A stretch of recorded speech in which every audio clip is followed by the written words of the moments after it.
So hello dear students, welcome to matrix science academy. तर आपण या व्हिडिओमध्ये सुरू करतोय 12th स्टँडर्डचं third chapter, that is advance JavaScript. आता हे चॅप्टर तुमच्या बोर्ड्समध्ये आहे 15 मार्कांसाठी. 15 मार्क्सचं वेटेज आहे. आता याच्यामध्ये 5 मार्क्सचं आपल्याला कोडिंग विचारलं जाईल. तर एक HTML कोड असेल आपल्या पेपरमध्ये आणि एक जावास्क्रिप्टचं कोड असेल आणि उरलेले 10 मार्क तुम्हाला भेटतील ऑब्जेक्टिव्समधून. तर या चॅप्टरमध्ये आपलं पूर्ण फोकस असला पाहिजे कोडिंग आणि ऑब्जेक्टिव्सवरती. या चॅप्टरमधनं तुम्हाला कोणताही आन्सर द फॉलोइंग विचारणार नाही आहे. So nobody is going to ask you answer the following. तर ते आपल्याला जास्त डिटेलमध्ये जायचं नाही आहे. फक्त आपण पूर्ण चॅप्टर रीड करू, चॅप्टरला रिवाईज करू, चॅप्टरमधले सगळे ऑब्जेक्टिव्ह क्वेश्चन्सवरती फोकस करू आणि आपण कोडिंग पण करूयात की या चॅप्टरमध्ये कोणत्या टाईपचे कोड विचारू शकतात पेपरमध्ये. ठीक आहे. तर सगळ्यात आधी तुम्हाला माहिती पाहिजे द डिफरन्स बिटवीन HTML आणि जावास्क्रिप्ट, कारण आपल्या चॅप्टरची सुरुवात इथूनच होते. आपल्याला HTML आणि जावास्क्रिप्ट दोघांमधलं डिफरन्स माहिती पाहिजे.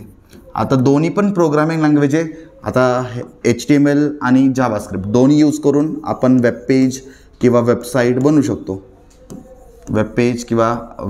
आपण बनवू शकतो. मग डिफरन्स काय, दोघांमधलं डिफरन्स काय? तर मेजर डिफरन्स असा आहे की HTML वापरून तुम्ही बनवू शकता स्टॅटिक पेजेस. HTML वापरून तुम्ही बनवू शकता static web pages and JavaScript वापरून तुम्ही बनवू शकता डायनॅमिक वेब पेजेस. आता हे स्टॅटिक वेब पेज आणि डायनॅमिक वेब पेज याचा ॲक्च्युअलमध्ये अर्थ काय मी तुम्हाला सांगतो बघा.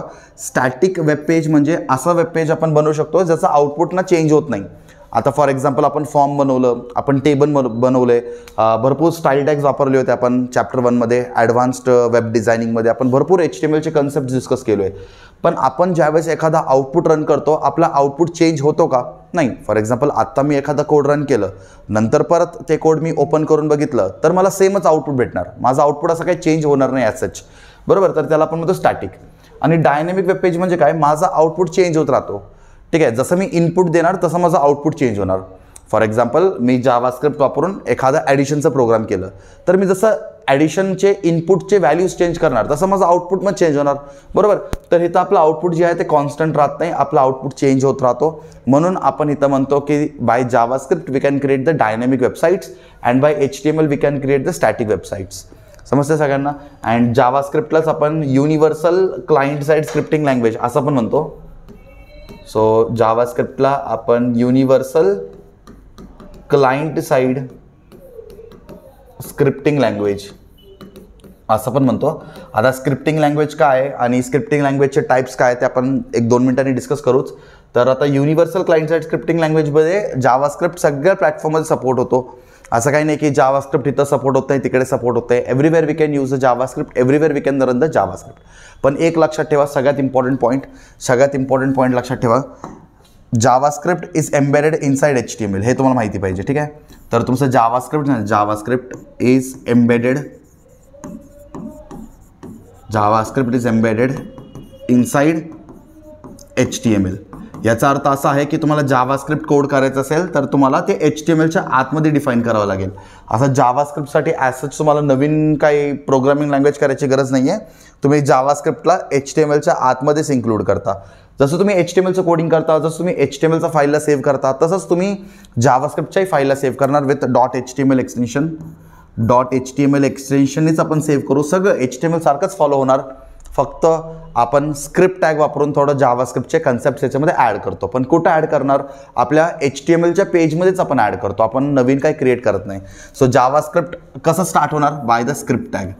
तर जिथं पण स्क्रिप्ट टॅग सुरू होतो तर तुम्ही समजून जा की तुमचा जावास्क्रिप्ट सुरू होतोय. आणि जिथं पण तुमचा स्क्रिप्ट टॅग एंड होतो तर समजून जायचं की जावास्क्रिप्ट आता एंड होतोय. आणि स्क्रिप्ट स्टार्ट व्हायच्या आधी HTMLचे बेसिक टॅग असतात. स्क्रिप्ट बंद झाल्यानंतर HTMLचे बेसिक टॅग्स क्लोज होतील. समजतं सगळ्यांना? तर हे झालं आपलं एकदम basic introduction of advance JavaScript. Already तुम्ही 11thमध्ये पण शिकलायत की जावास्क्रिप्ट वगैरे काय. तरी मी तुम्हाला HTML आणि जावास्क्रिप्टमधलं डिफरन्स सांगितले. अजून थोडं एक लास्ट एक्झाम्पलने हे फिनिश करतोय हे इंट्रो. हे बघा, आपण फॉर एक्झाम्पल कधी ना कधी गुगल फॉर्म भरतो. सगळ्यांना माहिती आहे आपण गुगल फॉर्म वगैरे फिलअप करतो. तर गुगल फॉर्म ॲक्च्युअली बनतो कसं? गुगल फॉर्म बनवण्यासाठी आपल्याला लागतो HTML. यूजर इंटरफेस बनतो कसा? आपण जे फॉर्म, ते radio button, checkbox, submit button, ते input type is equal to name असं बॉक्स वगैरे येतो, ठीक आहे. हे सगळं आपण बनवतो HTML ने. पण जावास्क्रिप्ट काय करतो फॉर्ममध्ये, आता तुम्हाला एखादा फॉर्म बनवायचा आहे तर त्या फॉर्ममध्ये तुम्हाला HTML पण वापरावं लागेल आणि जावास्क्रिप्ट पण वापरावं लागेल. तर HTML ने तर तुम्ही ॲक्च्युअल फॉर्मचं डिझाईन ॲक्च्युअल फॉर्म बनवता, पण जावास्क्रिप्टचं काय रोल आहे तिथं. जावास्क्रिप्ट काय करतो ना, इनपुट व्हॅलिडेशन करतो. काय करतो, इनपुट व्हॅलिडेशन करतो. इनपुट व्हॅलिडेशन म्हणजे काय, तुम्ही पण एखाद्या वेळेस बघा, तुम्ही ज्यावेळेस फॉर्म वगैरे फिलअप करता तर तुम्ही एखादा चुकीचं इन्फॉर्मेशन फीड केलं तर तुमचं चुकीचं इन्फॉर्मेशन ॲक्सेप्ट होतो का, नाही होत. तुम्हाला एरर भेटतो, please enter the valid email address, please enter the valid information. तर ते यालाच आपण म्हणतो इनपुट व्हॅलिडेशन. तर इनपुट व्हॅलिडेशन म्हणजे काय, युजर एखादा डेटा देतो आपल्याकडे, तर तो डेटा बरोबर आहे की नाही हे आपण चेक करून त्यांना सांगणार, तर त्यालाच आपण म्हणतो इनपुट व्हॅलिडेशन. आणि इनपुट व्हॅलिडेशन करण्यासाठी आपल्याकडे आहे जावास्क्रिप्ट. HTML कधी इनपुट व्हॅलिडेशन करू शकत नाही. HTML फक्त डिझाईन, लेआउट हे सगळं बनवतो, पण ॲक्च्युअलमध्ये युजर जे डेटा फीड करतोय तो डेटा बरोबर आहे की नाही हे चेक करायचं काम असतो जावास्क्रिप्टचा. समजते. तर HTML तर लागणारच आहे आपल्याला, पण HTMLच्या आतमध्ये आपण यूज करतो JavaScript to bring the more controls in the website. आपण एखादा वेबसाईट बनवतो आणि त्या वेबसाईटमध्ये आपल्याला जास्त कंट्रोल्स पाहिजे असेल तर आपण जावास्क्रिप्टला ॲड करू शकतो आणि आपण आपल्या हिशोबाने काही पॉईंट्सला रिस्ट्रिक्ट करू शकतो, काही टर्म्स आपण लावू शकतो. जसं की मी फॉर्मचं सांगितलं, एखादा व्यक्ती चुकीचं ईमेल ॲड्रेस एंटर करत असेल तर आपला फॉर्म ते ॲक्सेप्ट नाही केलं पाहिजे, तर त्याला उलटा मेसेज दिला पाहिजे की please enter valid email address. तर हे चेकिंगचं काम करणार कोण, तर चेकिंगचं काम करतो आपलं जावास्क्रिप्ट. समजतं सगळ्यांना. So this is a short introduction about JavaScript. आता तुम्हाला माहिती पाहिजे स्क्रिप्टिंग लँग्वेज काय आहे, ठीक आहे. तर हे स्क्रिप्टिंग लँग्वेजचा पॅराग्राफ तुमच्या PHPच्या चॅप्टरमध्ये पण आहे, ठीक आहे. स्क्रिप्टिंग लँग्वेज जावास्क्रिप्टमध्ये पण आहे आणि PHP चॅप्टरमध्ये पण आहे. हा सेम कंटेंट तुम्हाला परत PHPमध्ये पण मी रिपीट करणार आहे. तर तुम्हाला माहिती पाहिजे स्क्रिप्टिंग लँग्वेजेस काय. So what is scripting languages. तर स्क्रिप्टिंग लँग्वेजेस म्हणजे असे प्रोग्रामिंग लँग्वेजेस जे यूज करून आपण वेबसाईट, वेबपेज वगैरे बनवू शकतो. त्या प्रोग्रामिंग लँग्वेजला आपण स्क्रिप्टिंग लँग्वेज असं म्हणतो. आता स्क्रिप्टिंग लँग्वेज ना बेसिकली आपल्याकडे दोन टाईपचे असतात. एकाला आपण म्हणतो क्लायंट साईड, काय म्हणतो, एकाला आपण म्हणतो क्लायंट साईड स्क्रिप्टिंग लँग्वेज आणि एकाला आपण म्हणतो server side scripting language. Server side scripting language याच्यावरती पण एक्झामला खूप क्वेश्चन्स विचारले तर ऑब्जेक्टिव्हमध्ये. Server side scripting language. आता क्लायंट साईड म्हणजे काय असतं माहिती आहे का, आपण एखादा कोड टाईप करतोय. आता मी फॉर एक्झाम्पल हे माझं कम्प्युटर आहे, तर मी काय करतोय, मी कोडला याच कम्प्युटरमध्ये टाईप करतोय अँड कोडला मी याच कम्प्युटरमध्ये रन करतोय. So when I type and run the code on same machine, this machine is called as a client machine. याला मी काय म्हणणार, क्लायंट मशीन. तर ज्यावेळेस मी कोड एकाच कम्प्युटरवरती टाईप करतोय आणि त्याच कम्प्युटरमध्ये रन करतोय तर त्याला आपण म्हणतो क्लायंट साईड स्क्रिप्टिंग लँग्वेज. जसं की आपल्याकडे एक्झाम्पल्स पण आहे तिचे, तुला माहिती असेल, जसं की HTML झालं, ठीक आहे, HTML झालं, त्याच्यानंतर जावास्क्रिप्ट झालं. तर हे सगळे असेच प्रोग्रामिंग लँग्वेजेस आहेत. आपण काय करतो, आपण नोटपॅडमध्ये कोड टाईप करतो आणि आपण त्याच कम्प्युटरमध्ये रन करतो. So this is called as client side scripting language. आता आपण डिस्कस करू सर्व्हर साईड स्क्रिप्टिंग लँग्वेज. आता सर्व्हर साईड स्क्रिप्टिंग लँग्वेज काय असतो माहिती आहे का, आपण कम्प्युटरमध्ये समजा हा एक कम्प्युटर आहे, याला मी म्हणणार क्लायंट, याला आपण म्हणणार क्लायंट. आणि क्लायंट कम्प्युटरमध्ये आपण कोडला टाईप करतो, पण आपण आता कोडला याच कम्प्युटरमध्ये रन नाही करणार. आपण कोडला रन करतो एका दुसऱ्या कम्प्युटरवरती आणि त्या दुसऱ्या कम्प्युटरलाच आपण म्हणतो सर्व्हर. काय म्हणतो, सर्व्हर. तर तुम्हाला आहे चॅप्टर नंबर 5 PHPमध्ये तुम्हाला सर्व्हर पण आहे, सगळं आहे. झॅम्प सर्व्हर तुम्हाला वापरायचं ॲक्च्युली. तर आपण कोड एका कम्प्युटरवरती टाईप करतोय आणि रन त्याला दुसऱ्या कम्प्युटरवरती करतोय. तर आपण ज्या एक्सटर्नल कम्प्युटरवरती त्याला रन करतोय त्या एक्सटर्नल कम्प्युटरला आपण सांगणार सर्व्हर. तर आपण रन इथं करणार. तर असं ज्यावेळेस असेल, असं प्रोग्रामिंग लँग्वेज किंवा असं स्क्रिप्टिंग लँग्वेज, या टाईपच्या स्क्रिप्टिंग लँग्वेजला आपण म्हणतो सर्व्हर साईड स्क्रिप्टिंग लँग्वेज. आणि आपण एखादा कोड क्लायंटमध्येच करतोय आणि रन पण क्लायंटमध्येच करतोय तर त्याला आपण म्हणणार क्लायंट साईड स्क्रिप्टिंग लँग्वेज. आता याचे एक्झाम्पल्स काय होऊ शकतात, याचे एक्झाम्पल्स आपला PHP आहे, ASP.NET आहे, अजून आपल्या टेक्स्टबुकमध्ये भरपूर एक्झाम्पल्स आहेत, AngularJS आहे. आपल्याकडे भरपूर असे स्क्रिप्टिंग लँग्वेजेस आहेत जे आपण टाईप क्लायंट मशीनमध्ये करतो, पण ते रन करण्यासाठी आपल्याला एक एक्सटर्नल सर्व्हर लागतो. तर असे टाईपच्या स्क्रिप्टिंग, या टाईपच्या स्क्रिप्टिंग लँग्वेजेसला आपण म्हणतो सर्व्हर साईड स्क्रिप्टिंग लँग्वेजेस. आणि जिथं आपल्याला काही सर्व्हर वगैरे लागत नाही, आपण टाईप पण त्याच कम्प्युटरवरती करतोय, रन पण त्याच कम्प्युटरवरती करतोय, तर त्याला आपण म्हणणार क्लायंट साईड स्क्रिप्टिंग लँग्वेज. समजलं तुम्हाला? तर हाच कन्सेप्ट तुमच्या PHP चॅप्टरमध्ये पण आहे. आता एक्झाममध्ये क्वेश्चन काय विचारतात, JavaScript is a dash scripting language. तर तुमचा आन्सर काय असला पाहिजे, JavaScript is a client side scripting language. ठीक आहे. आता एक्झाममध्ये क्वेश्चन असा पण येऊ शकतो, PHP is a dash scripting language. So तुम्हाला माहिती आहे PHP आता सांगितलं, PHP काय तुमचा सर्व्हर साईड स्क्रिप्टिंग लँग्वेज. हां, हे पण लक्षात ठेवा, आपल्याकडे क्लायंट्स भरपूर असू शकतात पण सर्व्हर एकच असेल. So there are dash number of servers in server side scripting languages. So there can be only one server, always remember. ठीक आहे. आणि आपण कोणता सर्व्हर वापरणार आहे आपल्या सिलेबसमध्ये, झॅम्प. ते चॅप्टर नंबर 5 मध्ये आत्ता सध्या नाही आहे. HTML मध्ये तुम्ही सर्व्हर वगैरे सगळं डोक्यात आणू नका, सांगतोय जस्ट एक इन्फॉर्मेशनसाठी. ठीक आहे. Server side scripting languages uses dash and dash. तर याचा आन्सर आहे क्लायंट अँड सर्व्हर बोथ. ठीक आहे. तर क्लायंट पण लागतो आणि सर्व्हर पण लागतो. तर या टाईप एक्झाम्पल्स विचारतात MCQ2 करेक्ट आन्सरमध्ये. Dash and dash are the examples of server side scripting language. तुमचे ऑप्शन्स असतील HTML, PHP, जावास्क्रिप्ट, ASP.NET. तर तुमचा आन्सर असला पाहिजे PHP आणि ASP. मी तुम्हाला सर्व्हर साईड विचारलं आहे. आणि क्लायंट साईडमध्ये कोण कोण येणार, HTML आणि जावास्क्रिप्ट. ठीक आहे. HTML आणि जावास्क्रिप्ट. तर हे तुमचे आहे क्लायंट साईड स्क्रिप्टिंग लँग्वेज. ठीक आहे. चलो आता आपण टेक्स्टबुककडे जाऊ आणि टेक्स्टबुकमध्ये फर्दर कन्सेप्ट डिटेलमध्ये डिस्कस करूयात. तर आपण इंट्रोडक्शन ऑलरेडी डिस्कस केले. आता टेक्स्टबुकमधला फर्दर कन्सेप्ट आपण रिवाइज करूयात. तर टेक्स्टबुकमध्ये काय दिले बघा, इंट्रोडक्शनमध्ये काय दिले, there are variety of scripting languages use to develop dynamic websites. आता डायनॅमिक वेबसाईट्स काय ते आपण जस्ट आता इंट्रोमध्ये डिस्कस केले. JavaScript is an interpreted scripting language. हा तुमच्या एक्झाममध्ये येतो बरं का, फिल इन द ब्लँक्समध्ये. Dash is an interpreted scripting language. Answer is JavaScript. An interpreted language is a type of programming languages that executes its instructions directly and freely without compiling machine language instruction in precious program. तर interpreted language म्हणजे काय, हे असे programming languages असतात ज्याला ना machine लँग्वेजमध्ये convert करायची गरज नाही. म्हणजे कम्प्युटर समजून घेईल आणि कम्प्युटर त्या पद्धतीने आपल्याला आउटपुट डिस्प्ले करेल. तुम्ही भरपूर लँग्वेजेस बघितलं असेल ज्याला ना आपल्याला कन्वर्ट करावं लागतं to machine language, but JavaScript is not like that. Program, hey, this question also comes many times in the board exam. Dash is a set of instruction used to produce various kinds of output or a set of instruction used to produce various kinds of output is known as dash. So याचा answer आहे program. तर program is a set of instruction which is use to produce various kinds of output. ठीक आहे. हे जे जे सांगतो important आहे ते सगळं बोर्ड एक्झाममध्ये विचारलेले क्वेश्चन्स आहेत. ठीक आहे. तर हा विचारलेले क्वेश्चन. ठीक आहे. Dash was initially created to make the web pages look alive. So JavaScript. So by using JavaScript we can make the web pages look alive. Alive याचा अर्थ काय असतो, आपण आपल्या वेब पेजला थोडा ॲक्टिव्ह बनवू शकतो. आपण आपल्या आउटपुटमध्ये काहीतरी चेंजेस आणू शकतो. तुम्हाला तुमच्या प्रॅक्टिकलमध्ये पहिलाच कोड आहे, write a JavaScript code to change the background colour after every time interval. तर इथं होतो काय, आपला बॅकग्राऊंडचा कलर ना प्रत्येक 5 सेकंड किंवा प्रत्येक 10 सेकंड नंतर चेंज होत राहणार आहे. तर इथं बेसिकली आपलं आउटपुट कॉन्स्टंट आहे का, नाही, आपल्या आउटपुटमध्ये काही ना काही चेंजेस येत आहे. सो आपण काय करतोय, जावास्क्रिप्ट यूज करून आपण आपल्या वेबसाईटला अलाइव्ह ठेवू शकतो, मीन्स ॲक्टिव्ह ठेवू शकतो. बरोबर. HTML पॉसिबल नाही. HTML फक्त लेआउट बनवतो, डिझाईन बनवतो.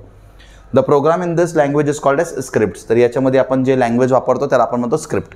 आणि जावास्क्रिप्ट कसं स्टार्ट होतो, स्क्रिप्ट टॅग दिल्यानंतर. So after writing script tag then we can say JavaScript starts. आणि स्क्रिप्ट टॅग जिथं क्लोज होतो, जिथं तुमचा स्क्रिप्ट टॅग क्लोज होतो तिथं तुमचा जावास्क्रिप्ट एंड होतो, लक्षात घ्या. ठीक आहे. चलो, तर पुढं काय दिले, फीचर्स दिलं असेल. हां, फीचर्स. तर फीचर्स काय, हे MCQसाठी इम्पॉर्टंट आहेत. तुम्हाला परत एकदा सांगतो, या चॅप्टरमध्ये तुमचं जास्त वेटेज ऑब्जेक्टिव्हजला पण आहे. 10 मार्काचा ऑब्जेक्टिव्ज आहेत आणि 5 मार्कांचं कोडिंग आहे. तर PYQ तुमच्या व्हिडिओच्या डिस्क्रिप्शन बॉक्समध्ये तुम्हाला भेटून जाईल. पण हे आपण जे आता डिस्कस करतो ना, हेच सगळं तुम्हाला MCQच्या फॉर्ममध्ये तुमच्या PDF मध्ये भेटेल. See, JavaScript is a lightweight scripting language because it does not supports all features of object oriented programming language. Dash is a lightweight scripting language. किंवा एक्झाममध्ये असं पण येतो, HTML is a lightweight scripting language. True और false? Answer is false. Lightweight scripting language कोण आहे, JavaScript. जावास्क्रिप्टमध्ये concept खूप लिमिटेड आहे पण खूप केस सेन्सिटिव्ह आहे. केस सेन्सिटिव्ह म्हणजे काय, तुम्ही आता तुमच्या कॉलेजमध्ये प्रॅक्टिकल्स वगैरे केले असतील जावास्क्रिप्टचे. तर आपण ज्यावेळेस एखादा जावास्क्रिप्टचा कोड रन करतो, आपला आउटपुट लगेच रन होतो का, नाही. एक छोटंसं एरर जरी असेल, एक छोटंसं कॉमा जरी मिस झाला असेल तरी आपला आउटपुट काहीच येत नाही, पूर्ण ब्लँक राहतो. That is called as case sensitive language. JavaScript light weight language आहे, सिम्पल आहे, ठीक आहे, पण ते जेवढं केस सेन्सिटिव्ह पण आहे, लक्षात घ्या, ठीक आहे. चलो अजून काय फीचर्स आहेत आपल्याकडे जावास्क्रिप्टचे. No need of any special software, म्हणजे जावास्क्रिप्टला रन करण्यासाठी काही स्पेशल सॉफ्टवेअरची गरज नाही आहे. JavaScript is object oriented scripting language and it supports event based programming. What is event based programming? Event based programming म्हणजे आपण असं अलर्ट बॉक्स आणू शकतो, आपण असं काउंटडाऊन लावू शकतो, 5 सेकंड नंतर बॅकग्राऊंड चेंज होणार, असं काहीतरी आपण इव्हेंट्स बनवू शकतो. It is a case sensitive language. हां, it is a highly case sensitive language I will say, because एक जरी मिस्टेक झाला तरी आपलं आउटपुट येणार नाही. JavaScript helps the browser to perform input validation. What is input validation? जसं मी तुम्हाला सांगितलं, आपण एखादा फॉर्म बनवतो, पण ते फॉर्ममध्ये युजर बरोबर डेटा एंटर करतोय की चुकीचा डेटा एंटर करतोय, हे चेक करायचं काम कोण असेल? जावास्क्रिप्टचं असेल. आणि फॉर्मचा ॲक्च्युअल लेआउट आणि फॉर्मचा ॲक्च्युअल डिझाईन आणि ॲक्च्युअल फॉर्म बनवण्याचं काम कोणाचं असेल? HTMLचं असेल, ठीक आहे. It can handle date and time very effectively. Yes, JavaScript can handle date and time very properly. Most of the JavaScript control statement syntax is same as a syntax of control statement in other programming language. म्हणजे जावास्क्रिप्टमध्ये ना आपण काय concept use करणार आहे आज, जसं की for loop झालं, वाईल लूप झालं, त्याच्यानंतर डू वाईल झालं. तर हे कन्सेप्ट जे आहेत ना, तुम्ही एकदा जावास्क्रिप्टमध्ये शिकून घेतलं तर दुसऱ्या प्रोग्रामिंग लँग्वेजमध्ये पण हा कन्सेप्ट तसंच आहे. जसं की व्हेरिएबल असतो. आता आपण इथं व्हेरिएबल जे आपण शिकतोय, so the variable concept is there in all the programming languages. जेवढे पण प्रोग्रामिंग लँग्वेजेस आहेत, सगळ्या प्रोग्रामिंग लँग्वेजमध्ये व्हेरिएबलचं कन्सेप्ट आहे, फॉर लूपचं कन्सेप्ट आहे, वाईल लूपचं कन्सेप्ट आहे. तर तुम्ही इथं जे कन्सेप्ट शिकून घेताय, हेच कन्सेप्ट तुम्ही दुसऱ्या प्रोग्रामिंग लँग्वेजमध्ये पण ॲप्लिकेबल करू शकता. तेच त्यांनी इथं या पॉईंटमध्ये सांगितले. An important part of JavaScript is that ability to create new functions within script. Declare a function in JavaScript using function keyword. आपण भरपूर फंक्शन्स बनवू शकतो आपल्या हिशोबाने. फक्त फंक्शन हा कीवर्ड तुम्ही वापरा आणि तुम्ही तुमच्या हिशोबाने तुम्हाला जसं पाहिजे तसं तुम्ही स्वतःचं फंक्शन क्रिएट करू शकता. Software that can run on any hardware platform. It can be Mac, it can be PC, it can be Sun SPARC. Everywhere this JavaScript can run and all the software platform. Windows असो, Linux असो, Mac OS असो, असं काही नाही की JavaScript run करण्यासाठी तुम्हाला हाच प्लॅटफॉर्म लागेल आणि हाच सॉफ्टवेअर लागेल, असं काहीच नाही आहे. तुम्ही जावास्क्रिप्टला कोणत्याही प्लॅटफॉर्मवरती रन करू शकता, जावास्क्रिप्टला तुम्ही कोणत्याही सॉफ्टवेअरवरती रन करू शकता. फक्त तुमचं कोड बरोबर असला पाहिजे, नाहीतर काही कोडिंग करताना म्हणता रन होत नाही. का कोड बरोबर असला पाहिजे? कारण JavaScript is a case sensitive language. JavaScript is platform independent scripting language. Any JavaScript enabled browser can understand and interpret JavaScript code. Due to different features, JavaScript is known as universal client-side scripting language. Yes, तेच तुम्हाला आत्ता इंट्रोमध्ये पण सांगितलं. जावास्क्रिप्टला पण काय म्हणतो? Universal. जावास्क्रिप्टला पण म्हणतो universal client side scripting language. हा खूप इम्पॉर्टंट वर्ड आहे, एक्झाममध्ये खूप वेळा विचारतात. आता आपण जे डिस्कस केलं इंट्रो आणि हे सगळे फीचर्स खूप इम्पॉर्टंट आहे. एक्झाममध्ये भरपूर क्वेश्चन्स, ऑब्जेक्टिव्ह क्वेश्चन्स या पहिल्या 2 पेजमधनं विचारलेले गेले आहेत. अजून अच्छा, हे स्क्रिप्टिंग लँग्वेज 2 आहेत आपल्याकडे, क्लायंट साईड, सर्व्हर साईड. तुम्हाला मी सांगितलं क्लायंट साईड म्हणजे काय? आपण त्याच कम्प्युटरमध्ये कोड टाईप करतो आणि त्याच कम्प्युटरमध्ये कोडला रन करतो on the same browser. That is called as client side. And what is server side? Server side means what? आपण टाईप कोड एका कम्प्युटरवरती करतो आणि त्याला रन आपण दुसऱ्या कम्प्युटरवरती करतो. आता दुसरा कम्प्युटर जे असतो तो असतो आपला सर्व्हर. सो आपण टाईप करतो क्लायंटवरती आणि रन करतो सर्व्हरवरती. तर त्या टाईपचे प्रोग्रामिंग लँग्वेजेसला आपण म्हणतो सर्व्हर साईड स्क्रिप्टिंग लँग्वेजेस. त्या टाईपच्या प्रोग्रामिंग लँग्वेजेसला आपण म्हणणार server side scripting language. Okay, next difference पण दिलेले आहेत. मी तुम्हाला ऑलरेडी डिफरन्स वगैरे सगळं एक्सप्लेन करून सांगितलेले आहेत. हां, त्याच्यानंतर आपल्याकडे स्विच केस स्टेटमेंट. आता स्विच केस स्टेटमेंट काय आहे मी तुम्हाला शॉर्टमध्ये सांगतो बघा. स्विच केस स्टेटमेंटमध्ये आपल्या हे त्याचं सिंटॅक्स आहे बघा. स्विच केस स्टेटमेंटमध्ये आपण स्विच हा कीवर्ड लिहितो आणि स्विच समोर आपण एक्सप्रेशन लिहितो. काय लिहितो? स्विच समोर आपण एक्सप्रेशन लिहितो. हे कधी यूज होतं माहिती आहे का? फॉर एक्झाम्पल आपल्याकडे एखादा कंडिशन आहे आणि त्या कंडिशनचे मल्टिपल पॉसिबिलिटीज आहे, पण तो कंडिशन ट्रू असू शकतो फक्त एकाच कंडिशनसाठी. तर त्या केसमध्ये आपण स्विच केस वापरू शकतो. जसं की स्विच आणि आपण इथं एक्सप्रेशन लिहिलं. आता एक्सप्रेशनचे 2 पॉसिबिलिटीज आहे, एक असेल ट्रू, एक असेल फॉल्स. आता भरपूर आपल्याकडे कंडिशन्स आहेत, म्हणजे आपल्याला चेक करायचं आहे की कुठं हा एक्सप्रेशन मॅच होतो.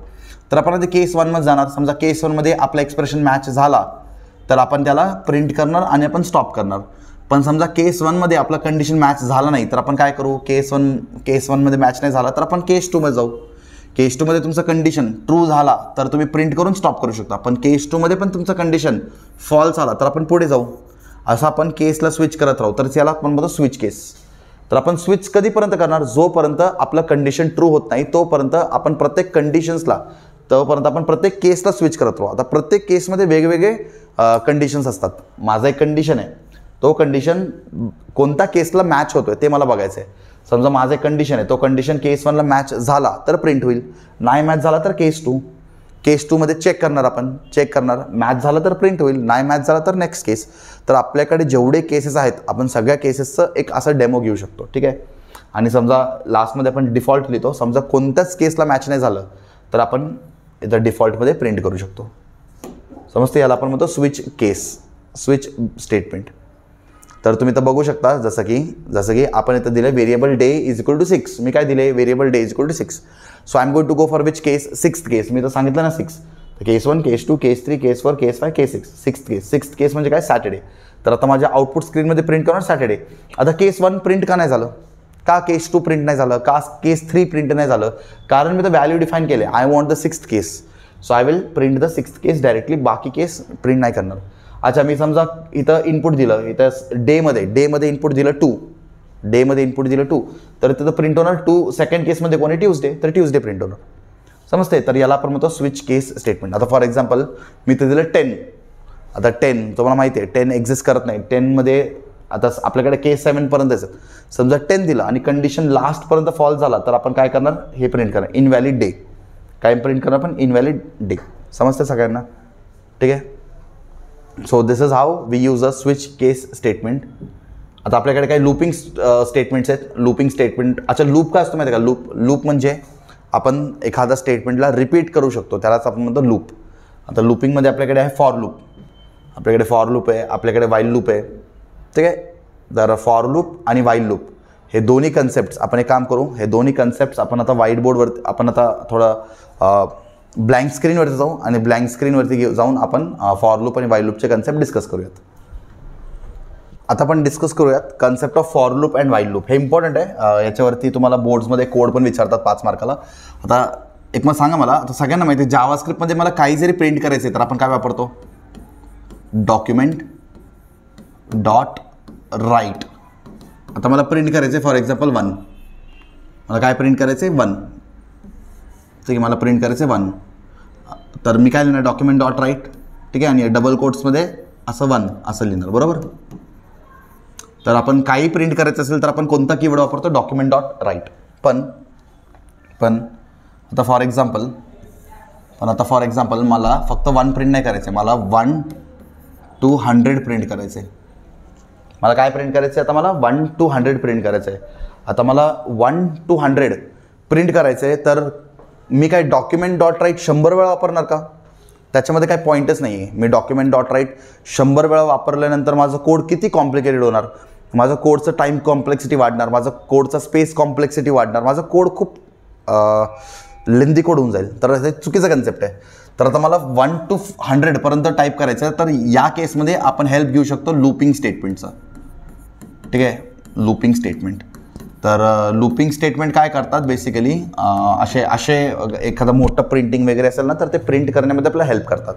तर लूपिंग स्टेटमेंटमध्ये आपल्याकडे 2 लूपिंग स्टेटमेंट आहेत, एक असतो फॉर लूप आणि एक असतो while loop. So we have for loop and we have while loop. तर आपण एक काम करू, हेच आपण 1 to 100 फॉर लूपनी प्रिंट करू आणि वाईल लूपनी प्रिंट करू. ठीक आहे. तर सगळ्यात आधी आपण स्टार्ट करू फॉर लूप. तर फॉर लूप कसं स्टार्ट करतो माहिती आहे का, आपण फॉर लूप लिहिताना असं लिहितो, फॉर ब्रॅकेटमध्ये आपण सगळ्यात आधी इनिशियलाइज करतो. हे बघा, बाकीचे आता इथं बेसिक टॅग्स वगैरे असेल वरती, फॉरच्या आधी काय असतो, HTML head, title, body, script tag open, ते सगळं बेसिक टॅग्स थोडं स्किप करतो मी, डायरेक्ट मुद्द्यावरती येतो फॉर. आता मला 1 to 100 प्रिंट करण्यासाठी मला काय लिहावं लागेल, कम्प्युटरला काय सांगावं लागेल, फॉर मला एक काउंटर वापरावं लागेल आय बेसिकली काउंटर असतो किंवा आय जस्ट एक व्हेरिएबल असतो जो आपल्याला सांगेल कुठून स्टार्ट करायचं आणि कुठं एंड करायचं आहे. तर मला सांगा आयचं व्हॅल्यू इनिशियली काय असेल, आय म्हणजे इनिशियलायझेशन.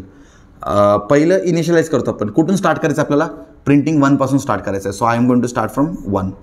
मग त्याच्यानंतर मी देणार सेमिकोलन दिल्यानंतर मी लिहिणार I is less than equal to, मला कुठपर्यंत प्रिंट करत जायचे, 100 पर्यंत प्रिंट करत जायचे. तर मी तर लिहिणार I less than equal to 100. आणि मला कसं प्रिंट करायचं, माझा अप्रोच काय असला पाहिजे, आपण इन्क्रीजिंग वेमध्ये जातोय 1 2 3 4 असं. माझं आउटपुट कसं असलं पाहिजे 1 2 3 4 अँड सो ऑन टिल 100. तर आता मी एक इन्क्रीजिंग अप्रोचने जातोय, तर त्याला म्हणणार इन्क्रीमेंट ऑपरेटर, त्याला आपण काय म्हणणार इन्क्रीमेंट. आता हे जर तुम्ही दिलं आणि त्याच्या खाली तुम्ही दिलं असं कर्ली ब्रेसेस ओपन करून तुम्ही लिहिलं डॉक्युमेंट डॉट राईट आय, बस जर तुम्ही असं लिहिलं तर तुम्हाला 1 to 100 एका सेकंदात प्रिंट होऊन भेटेल. 1 to 100 हे एका सेकंदात तुम्हाला प्रिंट होऊन भेटेल. हे आता कसं झालं पॉसिबल, कारण आपण वापरलं फॉर लूप. सो याला आपण म्हणतो फॉर लूप. फॉर लूपला आपण थोडं डिटेलमध्ये समजून घेऊ. फॉर लूपमध्ये सगळ्यात आधी असतो इनिशियलायझेशन. या आय इज इक्वल टू 1ला आपण काय म्हणतो इनिशियलायझेशन. फॉर लूपमध्ये इनिशियलायझेशन काय सांगतो की तुमचा लूप कुठून स्टार्ट होणार. आता मला सांगा माझं लूप कुठून स्टार्ट होणार 1 आणि कुठपर्यंत जाणार. माझं लूप जाणार जोपर्यंत हा कंडिशन फॉल्स होत नाही. आता हा कंडिशन फॉल्स कधी होणार. अच्छा एक काम करा, आयच्या ठिकाणी आता 1 ठेवून बघा. आयचा व्हॅल्यू काय आता 1. मला सांगा बरं 1 is less than equal to 100. हा कंडिशन काय ट्रू आहे का फॉल्स आहे. हा कंडिशन ट्रू आहे.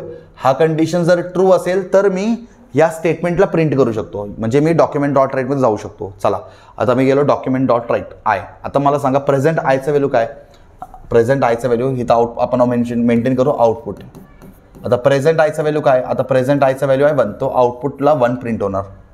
ठीक आहे. अच्छा आता मी लूपच्या बाहेर जाऊ शकतो का. नाही, मी या लूपच्या बाहेर जाऊ शकत नाही. मी लूपच्या बाहेर कधी जाऊ शकतो, ज्या वेळेस माझा हा कंडिशन फॉल्स होतं ना, हा कंडिशन फॉल्स झाल्यानंतर मी लूपच्या बाहेर जाऊ शकतो. आता माझा कंडिशन अजून फॉल्स झाला नाही आहे. चलो मग काय होणार इन्क्रिमेंट होणार. मला सांगा आता 1 + 1 काय होणार 2, बरोबर. आता आयच्या ठिकाणी 2 ठेवून बघा बरं.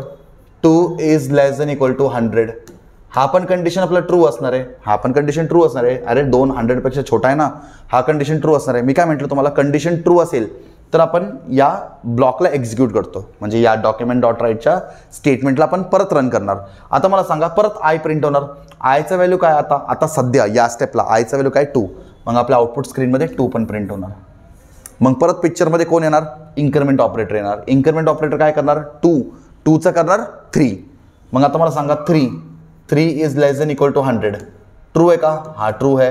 तर ट्रू असेल तर आपण हे स्टेटमेंट प्रिंट करणार आणि मग 3 पण प्रिंट होणार.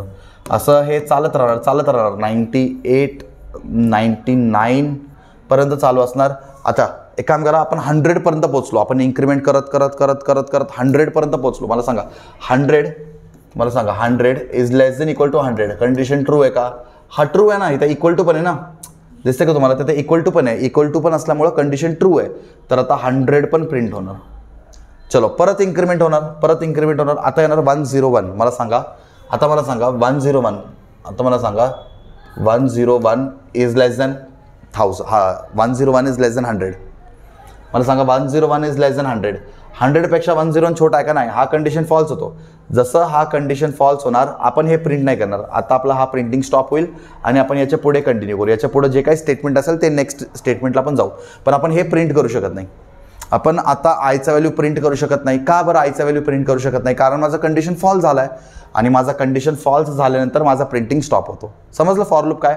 तर for loop is a loop which will execute the statement of block till the condition is true. Once the condition will become false, the JavaScript code is going to jump out of the loop. आपण लूपच्या बाहेर jump मारू जसा आपला condition false होता. समजलं सगळ्यांना. परत एकदा डेफिनेशन सांगतो. JavaScript is used to print a block of statement till the condition is true. Once the condition becomes false, we will jump out of the loop. यालाच आपण म्हणतो फॉर लूप. ठीक आहे. आता आय होप सो सगळ्यांना समजलं असेल for loop काय. अच्छा फॉर लूपचे अजून काय एक्झाम्पल्स घेऊयात. Now I want to print from 2 to 200. मला 2 पासून 200 पर्यंत प्रिंट करायचं युझिंग फॉर लूप. सांगा बरं काय लिहिणार तुम्ही. फॉर सगळ्यात आधी आपण सांगतो आय इज इक्वल टू 2, म्हणजे स्टार्ट कुठून करतोय 2 पासून स्टार्ट करतोय. कुठपर्यंत जाणार आहे आपण 200 पर्यंत. So I is less than equal to 200. आणि कसं जाणार आहे एकाने इन्क्रीज करत जाणार आहे. So I plus plus. समजलं. चलो आता मला उलटं करायचं आहे. आता मला उलटं प्रिंट करायचं आहे. Now I want to print from 200 to 2. आता सांगा आता मला उलटं प्रिंट करा. असंही करू शकतो आपण, उलटंही प्रिंट करू शकतो 200 to 2. आता काय तुम्ही डॉक्युमेंट डॉट राईट 200 वेळा वापरलात का. नाही, पॉईंटच नाही त्याच्यामध्ये काय. ठीक आहे. तर तुम्ही वापरू शकता फॉर. आता इथं तुम्ही लिहिणार आय इज इक्वल टू आपलं स्टार्ट कुठून करायचं आहे 200. आय म्हणजे असतो इनिशियलायझेशन. आय म्हणजे काय असतो इनिशियलायझेशन. तर आपलं इनिशियलायझेशन नेहमी सांगतो की स्टार्ट कुठून करायचं आहे प्रिंटिंग. तर मला प्रिंटिंग आता स्टार्ट करायचं 200 पासून, सेमिकोलन. कधीपर्यंत प्रिंट करत राहायचं आहे? जोपर्यंत माझा आयचा व्हॅल्यू 2 येत नाही. म्हणजे आय आता आपण आता आपण ग्रेटर नंबर पासून स्मॉलर नंबरकडे जातोय. So I will be greater than equal to 2. म्हणजे जोपर्यंत माझा आयचा व्हॅल्यू कमी होत होत होत 2 पर्यंत येत नाही तोपर्यंत मी प्रिंटिंग करत राहणार आहे. आणि माझा अप्रोच काय असणार आहे? इन्क्रीमेंट असेल की डिक्रीमेंट असेल? डिक्रीमेंट. सो डिक्रीमेंट म्हणजे आय मायनस मायनस. समजतं? इन्क्रीमेंट म्हणजे काय? I minus minus. मग तेच परत इथं तेच येणार. डॉक्युमेंट डॉट राईट आपण इथं लिहितो काय लिहितो? आय. बरोबर. मग इथं आयचा व्हॅल्यू प्रिंट होणार. म्हणजे आउटपुट काय असणार आहे? 200, 199, 198, 197, 196 असं करत करत करत आपण 5 4 3 2 2च्या खाली जाऊ शकतो का? नाही जाऊ शकत. कारण जसं इथं 1 येणार, 1 is greater than equal to 2, हा कंडिशन फॉल्स होतो. आणि जसं कंडिशन फॉल्स होतो आपण प्रिंटिंग स्टॉप करतो. आपण प्रिंट करत नाही. कंडिशन फॉल्स असेल, कंडिशन फॉल्स झाला तर आपण त्याच्यासाठी प्रिंट करत नाही. फक्त ट्रू कंडिशनसाठी आपण प्रिंट करतो. समजलं फॉर लूप काय? सगळ्यांना? ठीक आहे. चलो आता याच फॉर लूप सारखा अजून एक लूप आहे आपल्याकडे called as while loop. For loop सारखे अजून एक लूप आहे कॉल्ड एज वाईल लूप. आता फॉर लूप आणि वाईल लूप मध्ये जास्त काही फरक नाही आहे. फॉर लूप आणि वाईल लूप सेमच आहे. फक्त कोडिंगचं पॅटर्न, कोडिंगचं स्ट्रक्चर वेगळं आपला. बाकी त्याचं लॉजिक सगळं सेम आहे. जर तुम्ही फॉर लूप बघितलं आणि वाईल लूप बघितलं, दोन्ही लूप तुम्ही वापरू शकता, पण दोघांचं कोडिंगचं पद्धत वेगळं आहे. तेवढंच फक्त चेंज आहे. ठीक आहे. आता वाईल लूपमध्ये आपण काम करू, हेच करू. 1 to 100 प्रिंट करायचं आहे.